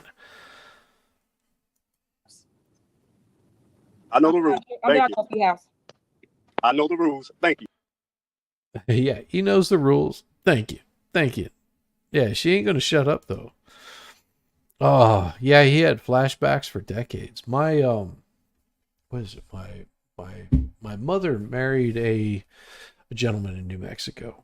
And ran him through the ringer, let's put it that way. My mother was a pretty bad person, but he had an older brother that was in Vietnam, was a truck driver for many years because that was sort of his way of he couldn't he couldn't be around his family because of the flashbacks, the nightmares. And I did not realize, you know, at the time how bad those were. Because I mean, guy wasn't, you know, much older than I am. I mean, if you think about it, you know, he would have been about the same age as my older brother, maybe a couple of years older than my older brother. We weren't far in distance of age. You know, you as you get older, you know, 10 years is not much. 10 years is not much difference. But he had his children, the two older boys, were showing me pictures of him and pictures that were taken in Vietnam, and showed some of the probably the most vile things that you could imagine. At the time, I didn't understand the gravity of it. It was like, oh, that's pretty cool. But it was, yeah, he went through hell. And I think that anybody that has any sort of soul, conscious, whatever, it makes it really, really rough on them. Yeah, your grandfather served in World War II, World War I. Yeah, my grandfather served in World War II, and my great grandfather served in World War I. It was not good, not good. I mean, my grandfather was on a ship that was sunk, and then he got picked up by another boat, and it was sunk, and then he was picked up by a lifeboat, and he spent about a week in the water. He said every morning they'd wake up, and there would be one less crewmate that they had, one less person in the water off of Okinawa. So yeah, it was insane. Like a different time, a different mentality, a different attitude. And then he came back to, you know, work in Indiana. Crazy, huh? And you know, here's a funny thing. When you know, my wife was a linguistics major, and she sort of informed me on this, which I'd never really thought about this, but the terminology that you see that these fine folks are using, the double negative, the saying axing instead of asking, things like that actually came from like Appalachian hillbillies. It's hillbilly talk. That's the only reason why it never really it didn't bother me as a kid, because I understood what people were saying, just because I grew up around that. My grandfather talked that way because he was a hillbilly from the mountains of West Virginia. He was an Appalachian hillbilly. It's crazy that, you know, it's that these fine folks talk the same way. 1 minute you're with Ed, 1 minute you're against him. But thank you. Let's move on. For the record, I'm not against anyone. I'm just trying to educate you once again. See, here she goes. She cannot shut up. She has to get the last damn word in. On process, but it's so much pushback. So I'm done with it. But thank you again. You've been here long enough to got this done out here too now. So don't sidestep. I'm done. That's what we're gonna do. We're gonna go to. I've been here long enough, and the only one on this board that's been fighting. Trustee Holmes, you flew here. I grew here. That's the difference. I actually do live in town. You do not, sir. So don't do that. I don't go back and forth with you. I just tried to help you. I guess you took it the wrong way. So I'm going to go and be my senior trustee and let you keep fumbling and let everybody keep laughing about it. Thank you. You're welcome. In a village plagued by investigations and lawsuits, these two trustees are silent. They are the chairs of every committee in the village, but they haven't conducted a single committee meeting since their election. Now, more than ever, it is crucial to stand united and support the Board of Trustees in their fight for transparency and good government. Wow. Wow. That they have not been handling anything. It's rough. Military men can tell you about peeling potatoes anytime they got in trouble. Yeah. My buddy passed last year. I'm sorry to hear that. Army funeral, and they brought all his medals, 2 Purple Hearts and a bunch of other ones. They never knew he had thrown them all away and wouldn't talk about it. Yeah, that's very true. My grandfather, he never showed his medals ever. The only reason I ever saw my grandfather's medals was my cousin, I guess my aunt and my mother and my uncle, which would be all of his children, one year put together his medals into one of those boxes, and he had 2 Purple Hearts, Silver Cross. I mean, just like there was probably, I want to say 10 or 15 medals in that box, and I couldn't name all of them. It was amazing. I mean, my grandfather, and he wouldn't talk about it. Whenever he did talk about it, it wasn't until I was much older, and it was shadow box. It was intense. The stories that he told me, just crazy. Oh, I'm always lurking. I love it when you lurk. Yeah. Shadow box. Police. Yeah, that's this city of Dalton, they're just like, I mean, that one was 2 years ago. And this one was 2 weeks ago. It is 6:36 p.m. Trustee Norwood. Present. Trustee Stan Brown is absent. Board of Trustees having these meetings. Trustee Holmes is absent. Trustee Dalton here. Trustee Mayor Henyard is absent, and the clerk is present. We have a quorum. Absence of Mayor Henyard, I am requesting that the board make a motion to appoint a mayor pro tem. Second. Okay, any discussion? Okay, I'm sorry about that. So Trustee Belcher made a motion and Trustee Norwood second to appoint Trustee House as mayor pro tem for today. So now we're getting ready to take the vote. Trustee Norwood? Aye. Trustee Tam? I'm so confused, y'all. I'm sorry. I'm having one of them days. May 13th. So May 18th, they'll have a lupus walk here. And the special board meeting that also took place on that Monday, April 8th, 2024. I'll make a motion to approve the meeting minutes that have been read into record by Clerk T. Is there a second? Second. March, the administration would take that, talk with our bond attorneys, and present the board with the ordinance necessary for that bond to be carried out. This year, because the administration could not get an increase in the bond because they requested the board to increase it to 1.4 million, and the board said we're going to use the same amount as the previous year. The administration decided they would not present this information to the Board of Trustees. Subsequently, in researching this, we discovered that we have missed the deadline for this bond to be filed, which was late March, I believe March 27th.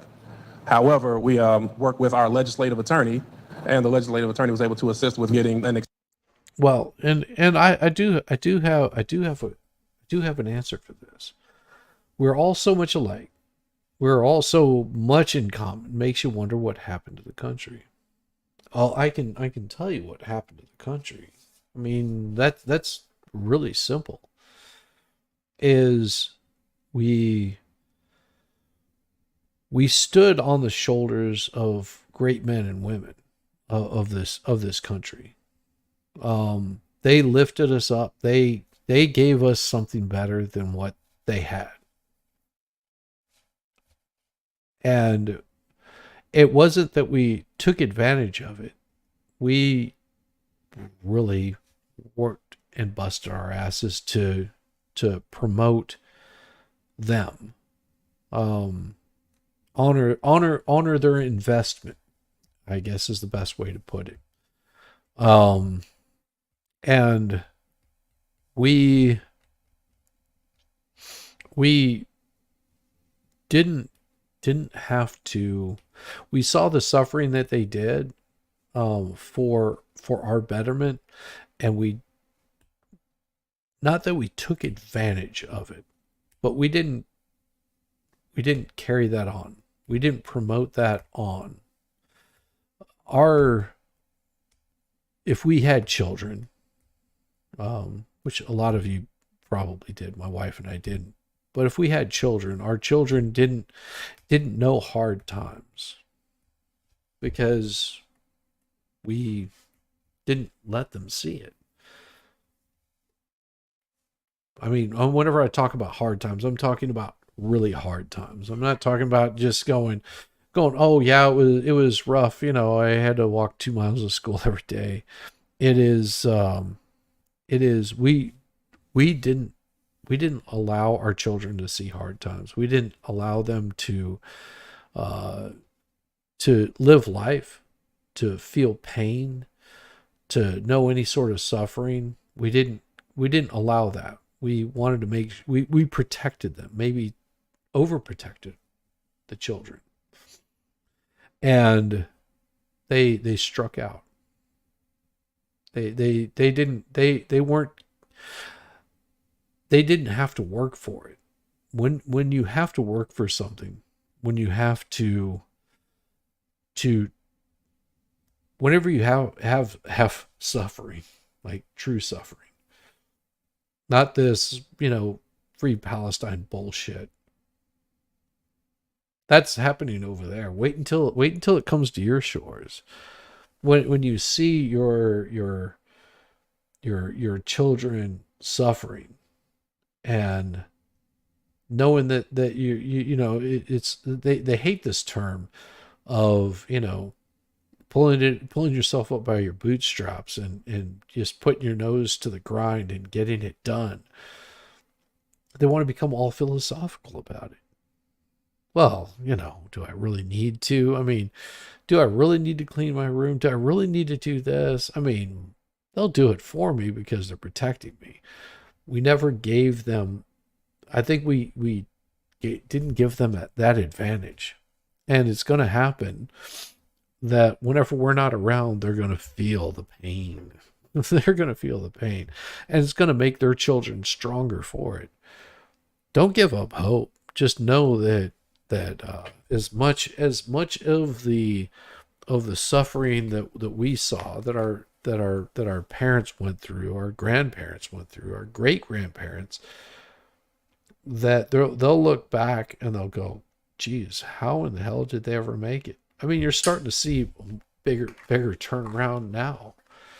Starting to see these kids on social media. They're just like, how do you expect me to survive on, this amount of money per month? And I don't understand, as they're waving around, a $2,000, fingernail job. And they've got, the latest, greatest iPhone. Like whenever that all goes away and you can't afford it, you can't afford a place to live and you're having to be on your own, you don't have a fallback. If you're a survivor, you survive. If you're not, then you end up, chopping parts of your body off and acting like a total fool because you don't know suffering. No, once you discover what suffering is and you actually feel suffering, you tend to change your attitude towards life in general. You change your attitude towards your country. It's this group of trustees that I'm showing up here. Ask them, do you really know suffering, or was it just something that your parents suffered and you're sort of living vicariously through them? This was common back, 10 years ago, whenever they wanted to rehash all of the Woodstock bullshit. And they were just like, oh, yeah, we're going to do Woodstock Part 2. Was it 10, 20 years ago? Oh, we're going to relive Woodstock. We're going to go and we're going to have a festival in the mud. It's going to be so much fun. And but you don't understand what Woodstock was in the first place. You didn't understand what it was then. And the few people that actually stayed to watch Jimi Hendrix play, yeah, there wasn't that many people. You see the suffering that our parents had. You know, the way that they were not allowed to express themselves. These people, they haven't known that. Their concerns because of the color of their skin. Oh, you know, we came from slaves. Yeah, if you have that attitude, no. And that's why whenever I hear these people that say, well, the Native American tribes, it's like, wait, I'm Native American. I've never came from another country. Now, my grandfather did, and my great-grandfather on my mother's side did, but I don't know. I'm Native American. I have been since the day I was born. I have no reason to leave this country. It doesn't matter how crappy the president is or how good the president is. It doesn't change my opinion of this country.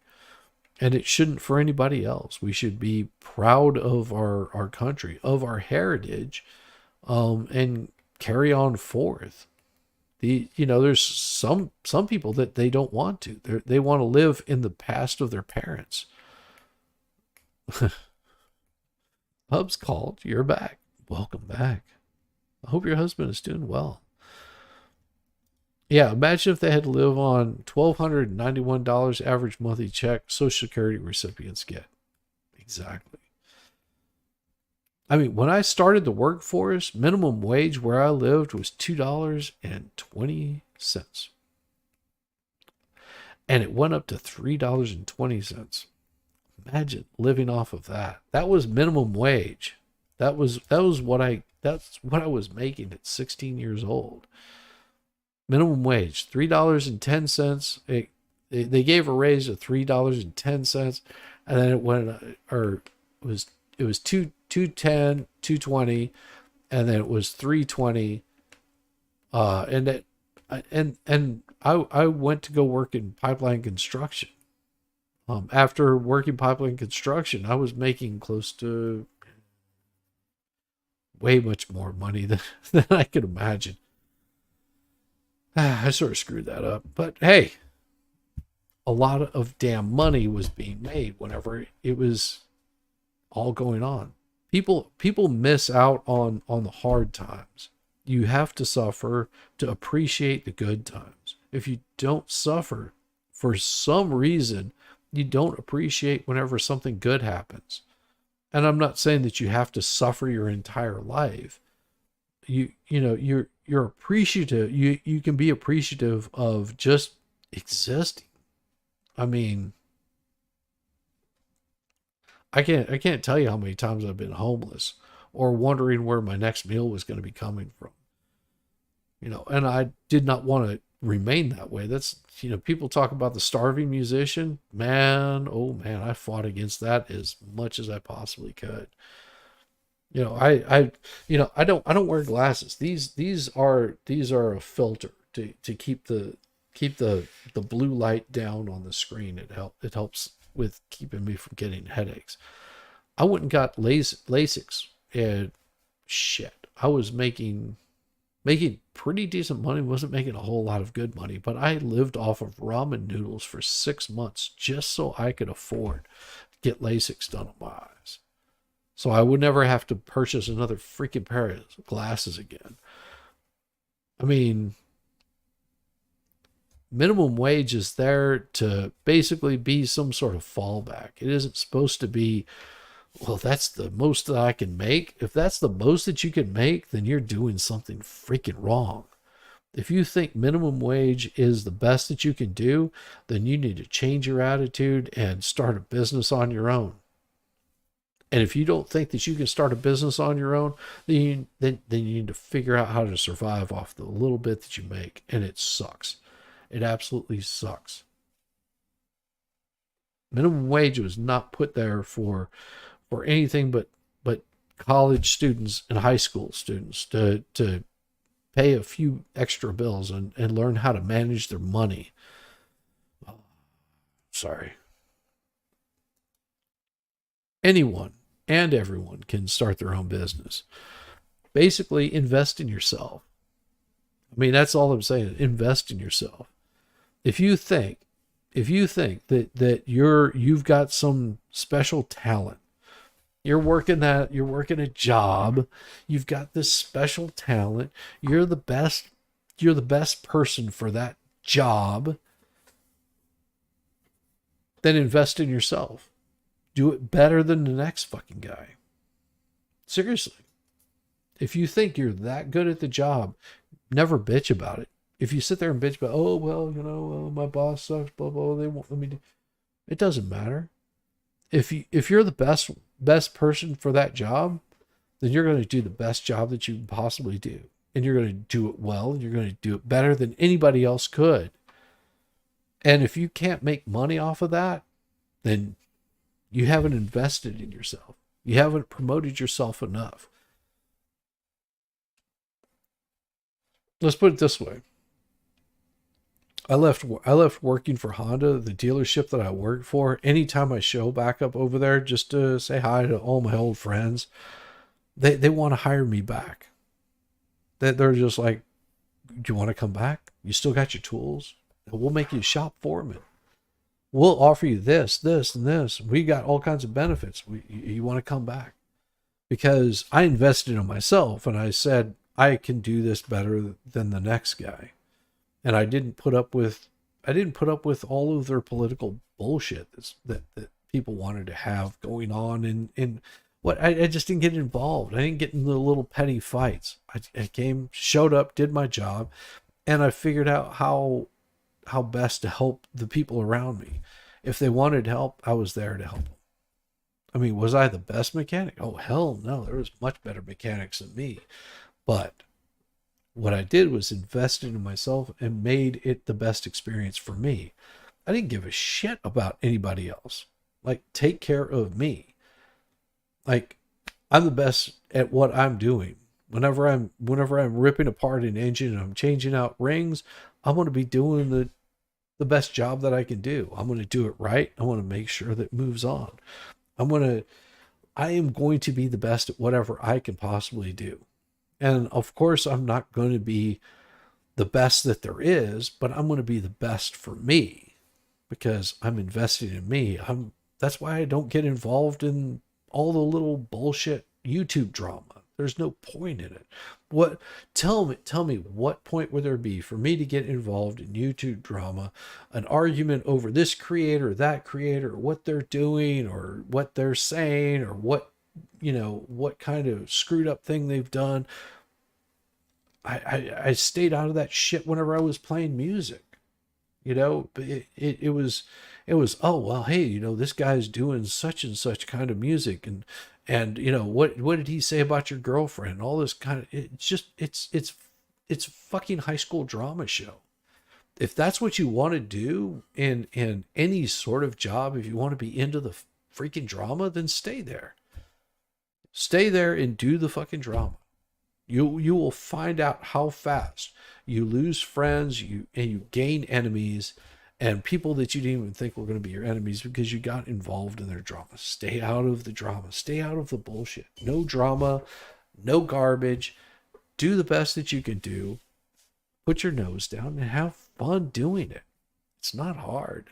There's too many people that get tied into this mindset of I have to outdo the next person. No, outdo yourself. I don't know. Maybe I'm just talking out my ass, which is always doing. Your second son's 18. His mechanic job. Tried to pay him $650 a week. Helped him negotiate to $1,000 a week. Now he's going to work there 4 to 5 years, and then opened his own shop. Yeah, I mean that's the way to do it. Yeah, already has loads of side work. And it's not always just about the money. It's also being about satisfied in what you're doing. I mean, one of the guys that I worked with, he broke his finger twice doing the same damn thing wrong. Broke his finger twice. Oh man, really good guy. And he would see me come in. I would be there before everybody else because I would be there whenever the shop opened. I would come in, clock in, and I would go to work. I'd take a lunch break, and at lunch break I would take like a nap for like 30 minutes. I mean, I would eat my lunch and I would just go out to my car, crank it up, kick the seat back, and just sleep for like 30 minutes. And I'd come back in well rested, and I would just bust ass until it was time for me to go home. And whenever it was time for me to go home, I would have my area cleaned up, my box packed up, and I'd leave with a smile on my face. And he pulled me aside one day and he goes, "You are always so happy doing your job. What is happiness to you?" And I said, "Happiness to me is going home and seeing my wife, spending time with her. The work is just a job that I have to do. And I show up and I do my job, and I'm going to do the best I can." I said, and I leave knowing that I did the best that I could do. Am I going to make mistakes? Yeah, but I'm going to be satisfied at the end of the day and know that I did the best that I could do. And at one point he says, I'm thinking about starting my own business. He goes, and I just don't think I have enough money to do it. And I looked at him and said, "Brother, you've got an extreme talent." He had a way with talking with people that people would just gravitate towards him and communicate with him. And he could haggle with anybody.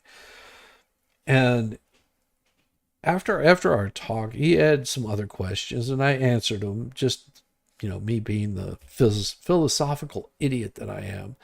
And within 2 weeks, he left. He left the company. And I had no idea, because I came in one day, his box was packed up and he was gone. He came back to visit about 2 weeks later, and he goes, from our conversations, he goes, "I saw how happy you were and that you weren't concerned about money." He goes, "Now I've got more time than I know what to do with sometimes. I get to spend my days with my wife. I get to spend nights with my kids. We go and we enjoy each other's company." He goes, "I feel like there's been this load of weight lifted off my shoulders." And he said it was because whenever we were talking, you said that money isn't really what matters.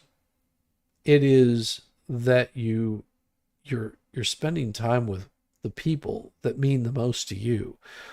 And if your job means the most to you, then that's a great place for you to be.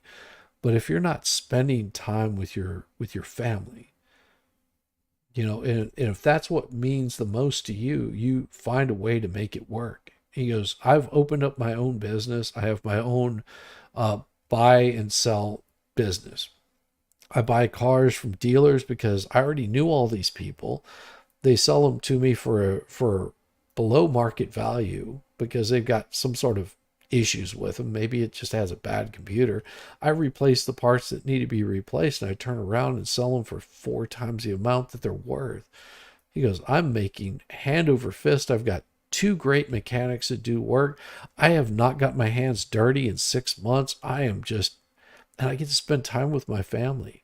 He goes, "I didn't really think about it. I thought, working like my father did, and my father, telling me that I need to work hard in everything I do, and, don't buck the system. Don't do anything for myself." Whenever he did, he found that whenever he bucked the system and what they were telling him that he had to do, and said, "I don't want to operate my life that way. I want to be happy. I want to be like Shizzy over there that's kicking back, and he comes to work, he does his job, he goes home, he has a great time with his wife. They enjoy each other's company, and he's not angry, he's not tired.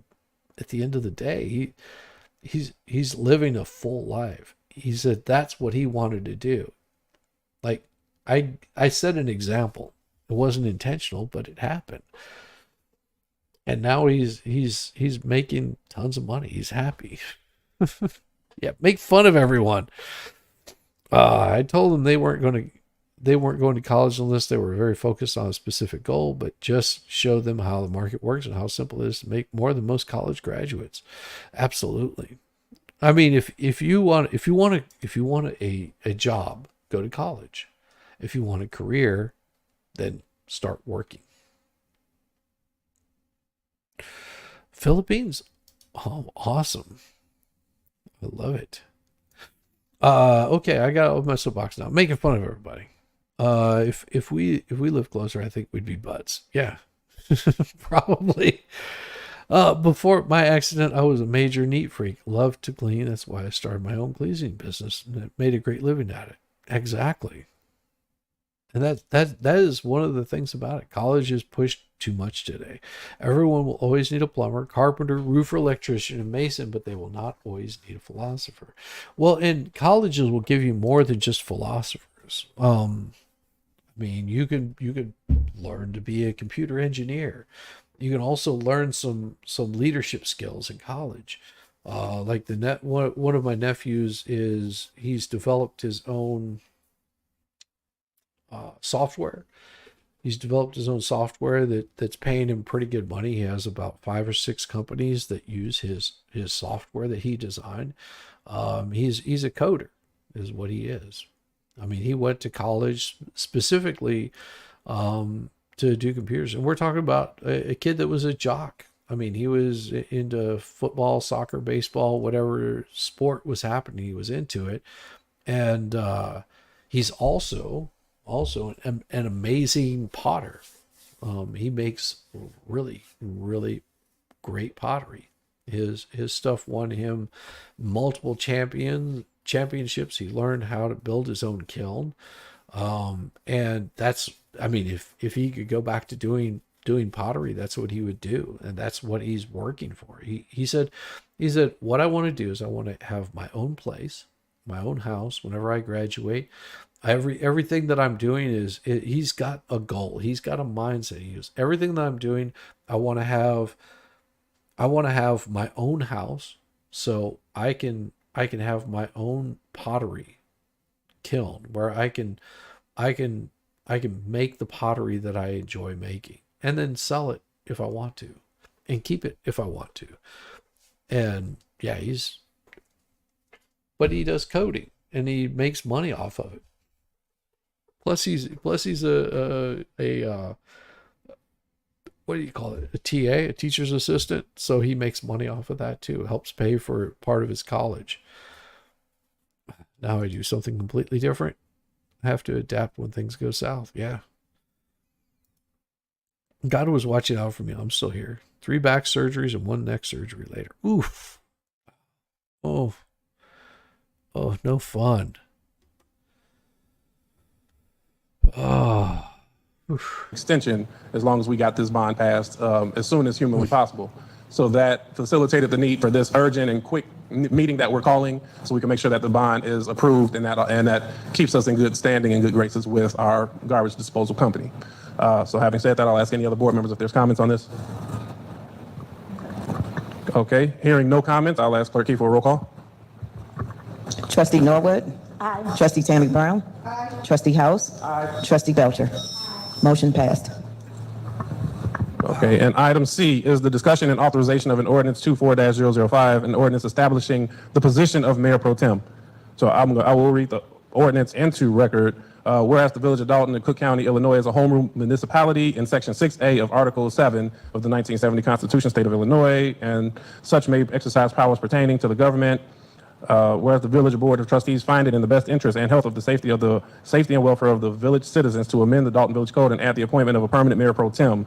Whereas the village mayor, Tiffany Henyard, refuses to attend special meetings, approximately 25 missed, called by the corporate authorities. Whereas Mayor Tiffany Henyard has refused to allow village business, except overrides and vetoes, to be put onto regular village board meeting agendas when requested by a majority of the corporate authorities since 2022. whereas the village cannot continue to service and provide vital services to the residents without the ability of the corporate authorities to conduct the necessary business of the village, and whereas the village is under severe financial distress with the majority of the Board of Trustees not receiving financial records as requested, whereas there is no village attorney or finance director and the village administrator is under federal indictment for bankruptcy fraud, and whereas the Board of Trustees must call special meetings in the absence of the mayor in order to attend to the regular business of the village. And whereas the mayor, Tiffany Henyard, is frequently absent and incapable of performing the official duties of the elected mayor due to her frequent trips to other states and her refusal to attend legally called special meetings. And whereas due to the emergency necessitating its adoption, the ordinance shall be in full force and effect immediately following its passage in publications provided by 65 ILCS 51-2-4. So this would establish a mayor pro tem permanent for the village of Dalton that will be consistent of the senior trustee unless a majority of the corporate authorities vote to appoint somebody different. So with that, I would ask for a motion that we approve ordinance 24-005. Is there a motion? Okay, motion from trustee Norwood. Is there a second? Okay, I have a motion and a second. I will just comment briefly on this item. This is not a replacement. This ordinance is strictly in the refusal or inability for the mayor to do her duties. It appoints senior trustee to step in and make sure that the necessary documents are signed and village business moves forward. That is the clear-cut intent of this, because we have many cases where village business cannot go forward. We've had to sign intergovernmental agreements with the park district and other documents, and the mayor just refused to do it. So this is a mechanism that would allow us to keep not normal things moving forward. Any additional discussion on this? Ow. They just... For this item in particular, I think that it's important for us to remember, as Trustee House stated, this is just in case, but we need just in case at this moment. We have meetings where we're all waiting 45 minutes just to get started, where we have an entire quorum here and we're waiting while the administration adds makeup and gets dressed. And it's just not fair to us. We have to keep in mind that we have ordinances in place that are just not being followed. I know a lot of residents get frustrated because they say, hey, make her, right? But all we can do is what we are doing at this very moment, which is putting the ordinances in place and hope and pray that at some point she decides to follow them. But we are. Wow.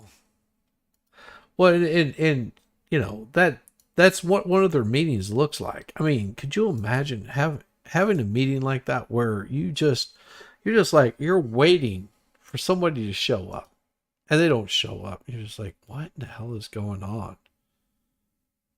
Like, what in the hell is going on?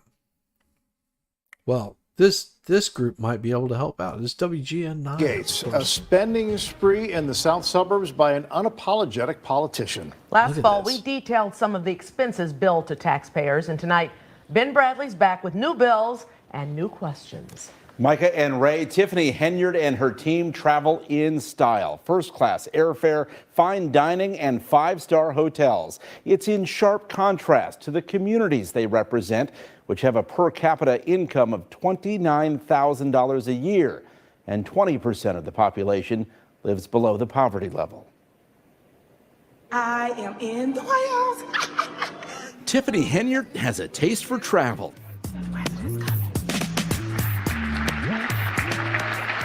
There she is, front and center at the White House at a meeting for mayors this month. I'm here to take care of the people's business. It's how she travels that caught our eye. I shouldn't have to sit up here and break all this down. Henyard serves as the mayor of Dolton and supervisor of Thornton Township, two elected positions that earned her more than $287,000 in 2022. But here's what happens when you ask her about how she spends taxpayer money. I do not handle anything as relates to with credit cards. As you heard me speak today in my board meeting about, I do not handle that. Some of those charges are for you, though. No, sir. You didn't go to Las Vegas? What is that? No comment. You don't know if you were in Las Vegas? Of course I do. Were you? It's not paid by them. Did you fly first class to Las Vegas? Any other questions? Political strife is a fact of life in local government here You the ones that's costing the village money. And I don't have that call. All right. Okay. What was she supposed to do? You wanted her to expound? Don't drag out the meeting. I made a motion. As we've reported, public meetings frequently devolve into chaos. Municipal bills don't get paid. Several employees have sued, claiming retaliation. And some business owners claim Henyard targets her opponents. Tiffany Henyard's spending and self-promotion are big issues here. Her face is everywhere, from government mailings to billboards. Those signs cost taxpayers more than $22,000. Oh yeah, oh yeah. She's also something of a social media star. God chose me. You may have hired me, but God chose me. Somebody know something. Don't nobody know nothing? I don't think she's fit to be a mayor. I think she really want to be a reality television star. Nikita Cloud was Tiffany Henyard's chief of staff in Dalton for less than a year. We spoke with her after WGN Investigates first exposed how Henyard and other officials spent thousands of dollars on trips, meals, and more that they've refused to explain. Now, a new batch of records from Thornton Township shows the spending spree hasn't slowed. Credit card charges show that in just 5 months, township taxpayers footed the bill for more than $23,000 in restaurant meals statewide, including this upscale winery chain and this steakhouse near O'Hare. Wow. Then there's the travel. Records show township officials spent more than $67,000 on trips to Portland, Austin, Atlanta, and New York City. Many of the flights were first class. So were the accommodations. In Atlanta, they stayed at the Four Seasons, costing taxpayers more than Now, I've been to the Four Seasons, and people live in the Four Seasons. Just an FYI that back whenever I was in a different lifetime, that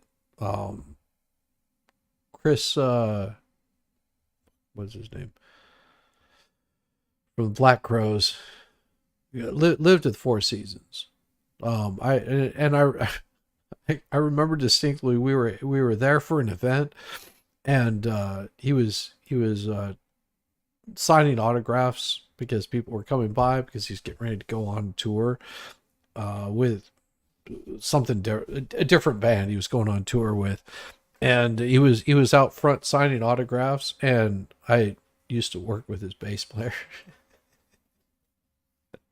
And so I came up and I was like, hey, how's it going? I have some friends, they would like to meet you. And he was as nice as could be. It was just like, sure. I mean, bring him by. And, I introduced myself, and I told him that I used to work for somebody that was in the Black Crows. And he was just like, really? Wow. I mean, cool, I guess. And I was just like, yeah, I mean, it's a pleasure to meet you. And Chris Robinson, thank you. And funny story is, some of my wife's friends went to school with Chris Robinson and his brother from the Black Crows, and they played at one of their houses with their band before they became the Black Crows. And they weren't there that night, but they were just like, oh, well, tell Chris hi from I don't know who their name was, but say hi and ask him how he's doing. And I mentioned their name, and his face lit up because he remembered him. He was just absolutely as happy as a pig in shit. People knowing each other. And I mean, I guess that's maybe the part about the South is, you tend to run into the same people. I mean, I've run into a guy that was a keyboard player that was on a film set with Cher, and whenever she was dating Greg Allman, yeah, I think she was still just dating Greg Allman, and that's how he got introduced to Greg Allman. Whenever they started talking, they found out that they were both musicians, and ended up hanging out more than he did with Cher. It's crazy. My family, generations, we always took care of our elders in the home. They were the home surrounded by the family. Yeah, that's very true. It's not like that anymore. $9,000. In New York, the bill came to $13,000 for a stay in Times Square. Nikita Cloud wasn't on those trips, but has been to many meals with Henyard and her cronies, who she says have no qualms about using public money for private enjoyment. Over-the-top meals, lobster, crab legs. She liked the good stuff. And when you were with her at these meals, was government business discussed? No. Henyard and her allies have defended the spending, claiming the trips are for conferences or to help recruit new businesses. Do you know the government purpose of any of that travel? No, I really don't. Chris Gonzalez is the last remaining Henyard opponent on the township board. Wow. And what happens when you ask? Nothing. Really, just no answers. I don't have any comment on that. Trustee Jerry Jones was on that first-class trip to New York. Still don't have a comment. Sir, you're a trustee. Well, once again, I don't have a comment. We went to a recent township meeting to get answers. Hey, Bradley, how you feeling? That's Keith Freeman. He's Henyard's advisor at the township, village administrator in Dalton, and he's also the registered agent of Tiffany Henyard Cares. But there's no foundation in the state of Illinois. Yeah, and he's the one that is under for bankruptcy. That's yes, this is how these people are. They're a hot mess. Moving like we moving and shaking and grooving like we doing right things. That's right. Henyard's namesake charity claims to support cancer patients and has benefited from public money, but has failed to file required paperwork showing where any of its money goes. The Illinois failure to comply will leave us no alternative but to pursue all available legal remedies in obtaining compliance with the Illinois Charitable Organizations Law. Attorney General is now threatening legal action. How come you don't respond to my emails? There you go. There you go. Huh? There you go. That's all you're getting from me. That's all you're getting from me today. How come the charity hasn't filed its financial disclosures about how money was spent? How would I know that? That's a good question, though. A question we had hoped to pose to Tiffany Henyard, but the township meeting was abruptly canceled 30 minutes after it was scheduled to begin. Henyard was in the house, but went out a back door with Freeman in her wake. Keith, we'd like to talk to you or Supervisor Henyard about some of the questions. You've been the township assessor for more than 10 years now. Right. Yeah. Hey, would you call this a functional government? Not totally, no. Transparent? Not really. She got locked out of her office. Yeah, they locked her out of her office. Are you concerned about how money is being spent? Yes. Here's what happened when we questioned Henyard in November. All right, any other questions? So you're not going to answer how taxpayer dollars are being spent? That seems odd. I just answered it. What do you mean? I just answered your questions. You said you wouldn't answer about Las Vegas. You asked me a question and I responded. So any other questions you may have? I'll keep asking questions and unfortunately not getting answers, but I'm not going to stop. Yeah, good luck. While Henyard hasn't responded to our detailed questions for weeks, a public relations firm retained by the township emailed yesterday to say many of the meals are for seniors and community events, and the travel builds partnerships and attracts investment. The PR firm, though, offered no details. Tiffany Henyard's township office pays her well over $200,000 a year. She and her allies recently passed a law that says if she's reelected, she'll keep receiving that amount.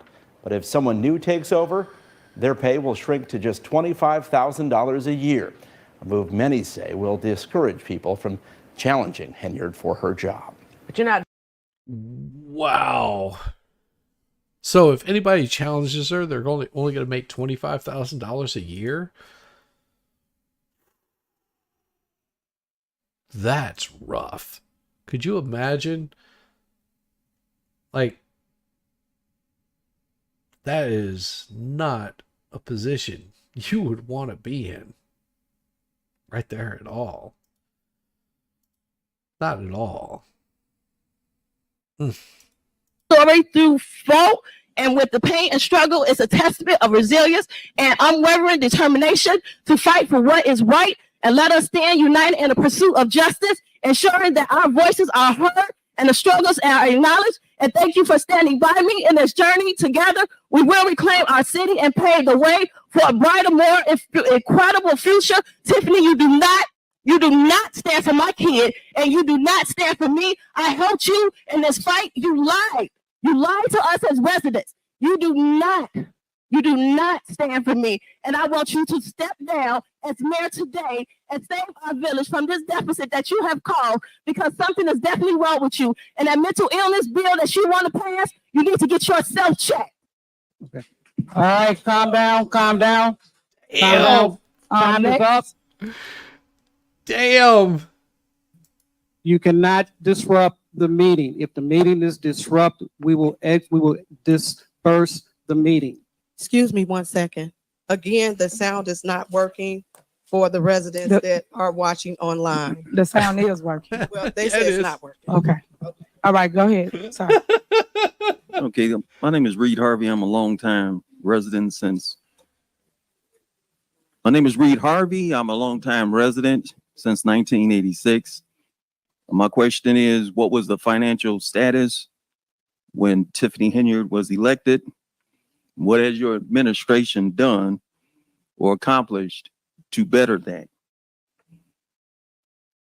Are you aware that the village administrator currently is in a bankruptcy proceeding? Yeah, hopefully. Something That's like what this you does want. not happen overnight. You want that town to rebuild. 1 Timothy 5:8 says, but if any provide not for his own is what he has authority, influence over, which is as the village administrator, and especially for those of his own house. He hath denied the faith because he calls himself a man of God and is worse than an infidel. Worse than an infidel. There was a meeting maybe 2 weeks ago, the secret squirrel meeting. Well, maybe tonight we're going to have the city girl meeting. But essentially, one other thing that I might just point out, and I didn't have time, shame on me for not researching it enough, but there was something called the Shackman decree. And so I'm querying that perhaps the board might consider whether or not there can be some kind of home ruling so that the political patronage and hiring people that are cronies, that walk on eggshells and can't really do and discharge their duties for fear of recrimination, fear of losing their job, or perhaps even personal attack. Thank you.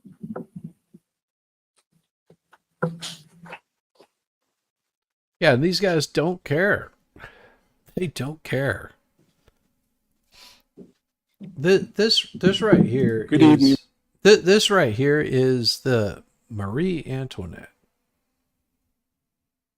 of politicians.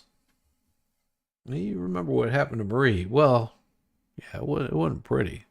Residents, Edward Steve, Mayor, Board of Trustees, department heads. It's been real hectic in the village of Dalton media-wise. I want to start off by saying self-accountability is a bad thing in this administration. The mayor can blame everybody for what's going on, but she has to look at herself. Nobody told her to get on TV and lie like that. Blatant lies. Did you spend this on a credit card? No, sir. I don't know where they got that from. That's unexcusable. These are easily verifiable lies. That's unacceptable. That immediate attention didn't kick up until them lies came out on WGN. Nobody was really paying attention for checking for Dolton like that until then. Mm-hmm. Also, the financial reports. Who's the finance chair? Stan Brown. Does Stan know anything about the finances? Can he answer any questions? The trustees don't have the credit card receipts. The mayor's village reports, the financial reports. Does Stan have it? Because the rest of the trustees don't have it. And she's going to say everybody's lying. They do have it. The attorney general is asking for credit card receipts. I guess the attorney general was lying too. So this is where we're at in the village. It's self-accountability, and the mayor can blame everybody. I know she wants to say I'm a black woman, and it's because I'm a woman. You know how many women that she's affecting? Look at what she did to Dr. Scott down the street. She won't even let her open up. Look how she talks to the other black women up here. These are all single mothers, just like her. Look how she talks to them. Look how she talks to the clerk who's old enough to be her mother. Look how disrespectful she is. If y'all can't see that, a lot of y'all do see that. I just don't refuse to see it. She's so disrespectful. And she told Brittany, don't say nothing else. I don't want to hear from you no more. How do you talk to an adult like that who's elected? Everybody that works for her know how disrespectful she is. So department heads, be careful. Like Chief lied last time and got caught out. The cars were about to get repoed. Oh, that's handled, Trustee House, when it clearly wasn't handled. So when you be careful, there's life after this, girl. And you have to move on. And if you're on camera lying for her because she told you to lie, believe me, it's all recorded. Everything's recorded. And be careful not to lie on something that can easily be proven that you lied. The chief said it was handled. It wasn't handled. They almost repossessed the cars. That's unacceptable. Unacceptable. So trustees, residents, keep watching the Dalton Trustee YouTube page. We're going to keep putting this madness out here because it got to stop. It got to stop. And again, nobody was checking for this until the mayor got on TV and lied right through the camera, smooth, without a bite in the eye. That is dangerous when you can lie like that easily, or stuff that you know can be verified is true. So thank y'all so much. Trustees, keep fighting, keep holding this administration accountable, keep fighting for transparency, and don't let her bankrupt this town and then blame it on y'all. And Trustee Belcher, Time is up, sir. Please put our picture back up. Time is up, sir. Yeah. All right, ladies and gentlemen. Oh, the smugness I'm on going her to say face. it this last time. You cannot disrupt the meeting. Hold your claps, hold your statements, hold your comments. If you got something you want to say, step up to the podium, but you cannot disrupt the meeting. Next time that happens, I am going to clear the room. Oh, you can't do that. All right, go ahead. Good evening, everyone. Board of Trustees, residents for the village of Dalton. Those look like 3D printed I'm Valerie glasses. Stubbs, They're awesome. former trustee for the village of Dalton, 23-year resident. Been in politics all my adult life. I'm 65 and I've been in politics ever since I was 18. It was a statement made by Keith Freeman. Hey, JD, how's it going? The village of trustees would not vote on to take a bond out for Homewood disposable. Well, for $1.4 million. Correct me if I'm wrong. The residents pay over $2 million every year for Homewood disposable that's included in their water bill. So I wanted to know why in the world would you want to take out a bond that the residents have to pay along with the interest, notwithstanding after you pay the 1.4 million, you have $600,000 to the good. It was also stated, and that gentleman said it best, that Mr. Keith Freeman, if you can't take care of the business of your own house and pay your bills, and this is public information, and you have to file bankruptcy, and you do not include both of your salaries, the one from Thornton Township. I don't know what your position there is because I have FOIA and my FOIAs don't get answered. And also the village administrator. I've asked, are you a village administrator, 1099 or with benefits, or are you just a plain 1099? So today I'm asking that you either step down or the trustees for the village of Dalton that voted you in to vote you out because you are no good for the residents of this community. Also, I want to ask the question again. I asked it the last meeting, but the mic was cut off. Why is Trustee Belcher's picture sitting there as opposed to being on the wall with everybody else. It don't make any difference whether or not, Mayor, you like an individual or not. This is business. This is not about liking or disliking. This is about the business of the people from the village of Dalton. Ma'am, your Thank time is you. up. Right, next.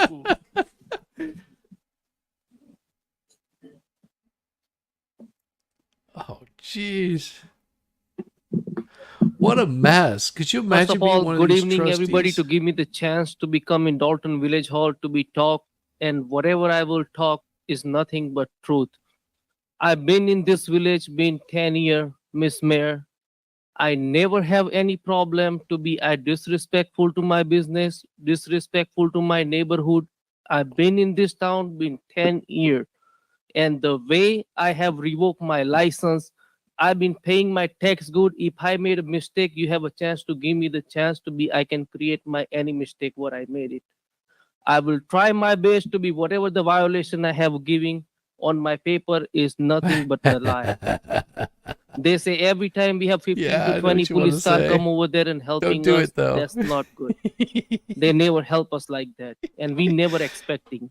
The last time what they give me ticket for $750 to be two girls argument of outside of my establishment. And this is the reason I have to revoke my license. I paying every month $8,000 rent. I have only one child, which one I'm taking care of it right now. I'm taking care of the another kids. I run more than 23 family house in Dolton. You're ruining your own people end of the day. And everybody get hurt. Is a small people is very important. Everybody run the life just because of the they having getting good pay from the good establishment. If the good establishment, good. I mean, these folks, I feel so bad for them because they've invested time, they've invested money, they've invested their future in this town because it could be a growing town, and the mayor is just using it as her own personal bank account. There will be more coming out on this. It is constantly coming out. Yeah, they're fired up. They are ready to whip out the pitchforks and bring this mayor down, but they're meeting all kinds of resistance because she fails to acknowledge that she's going to be even held accountable by it. I mean, she is a criminal in the highest umpteenth amount. Everybody, tonight, it's been a blast. You are one of the best chats. I enjoy you guys so much. We have such a great time. The discussions go completely off the rails, and we talk about things that, hell, most people probably don't even care about. But I am so glad that all of you fine folks that stopped by here tonight. Make sure you hit the like button. I'm going to send you over to somebody that show them some love. Give them a little bit of kindness, and let them know, you know, that you stopped by here, and I'm going to be joining MG later, but I've got to take a little bit of a break, and I will be back on in a little bit. Go say hi to this nice person that I'm sending you to. You'll know whenever you get there. Send them a little bit of love. Let them know that you love them by giving them a thumbs up. And right now they're covering some of the stuff with Trump. If you don't like Trump, that's fine. It doesn't matter. Still give these people, show them a little bit of love. I appreciate you guys. Have a wonderful night. We'll see you.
My balls are tingling.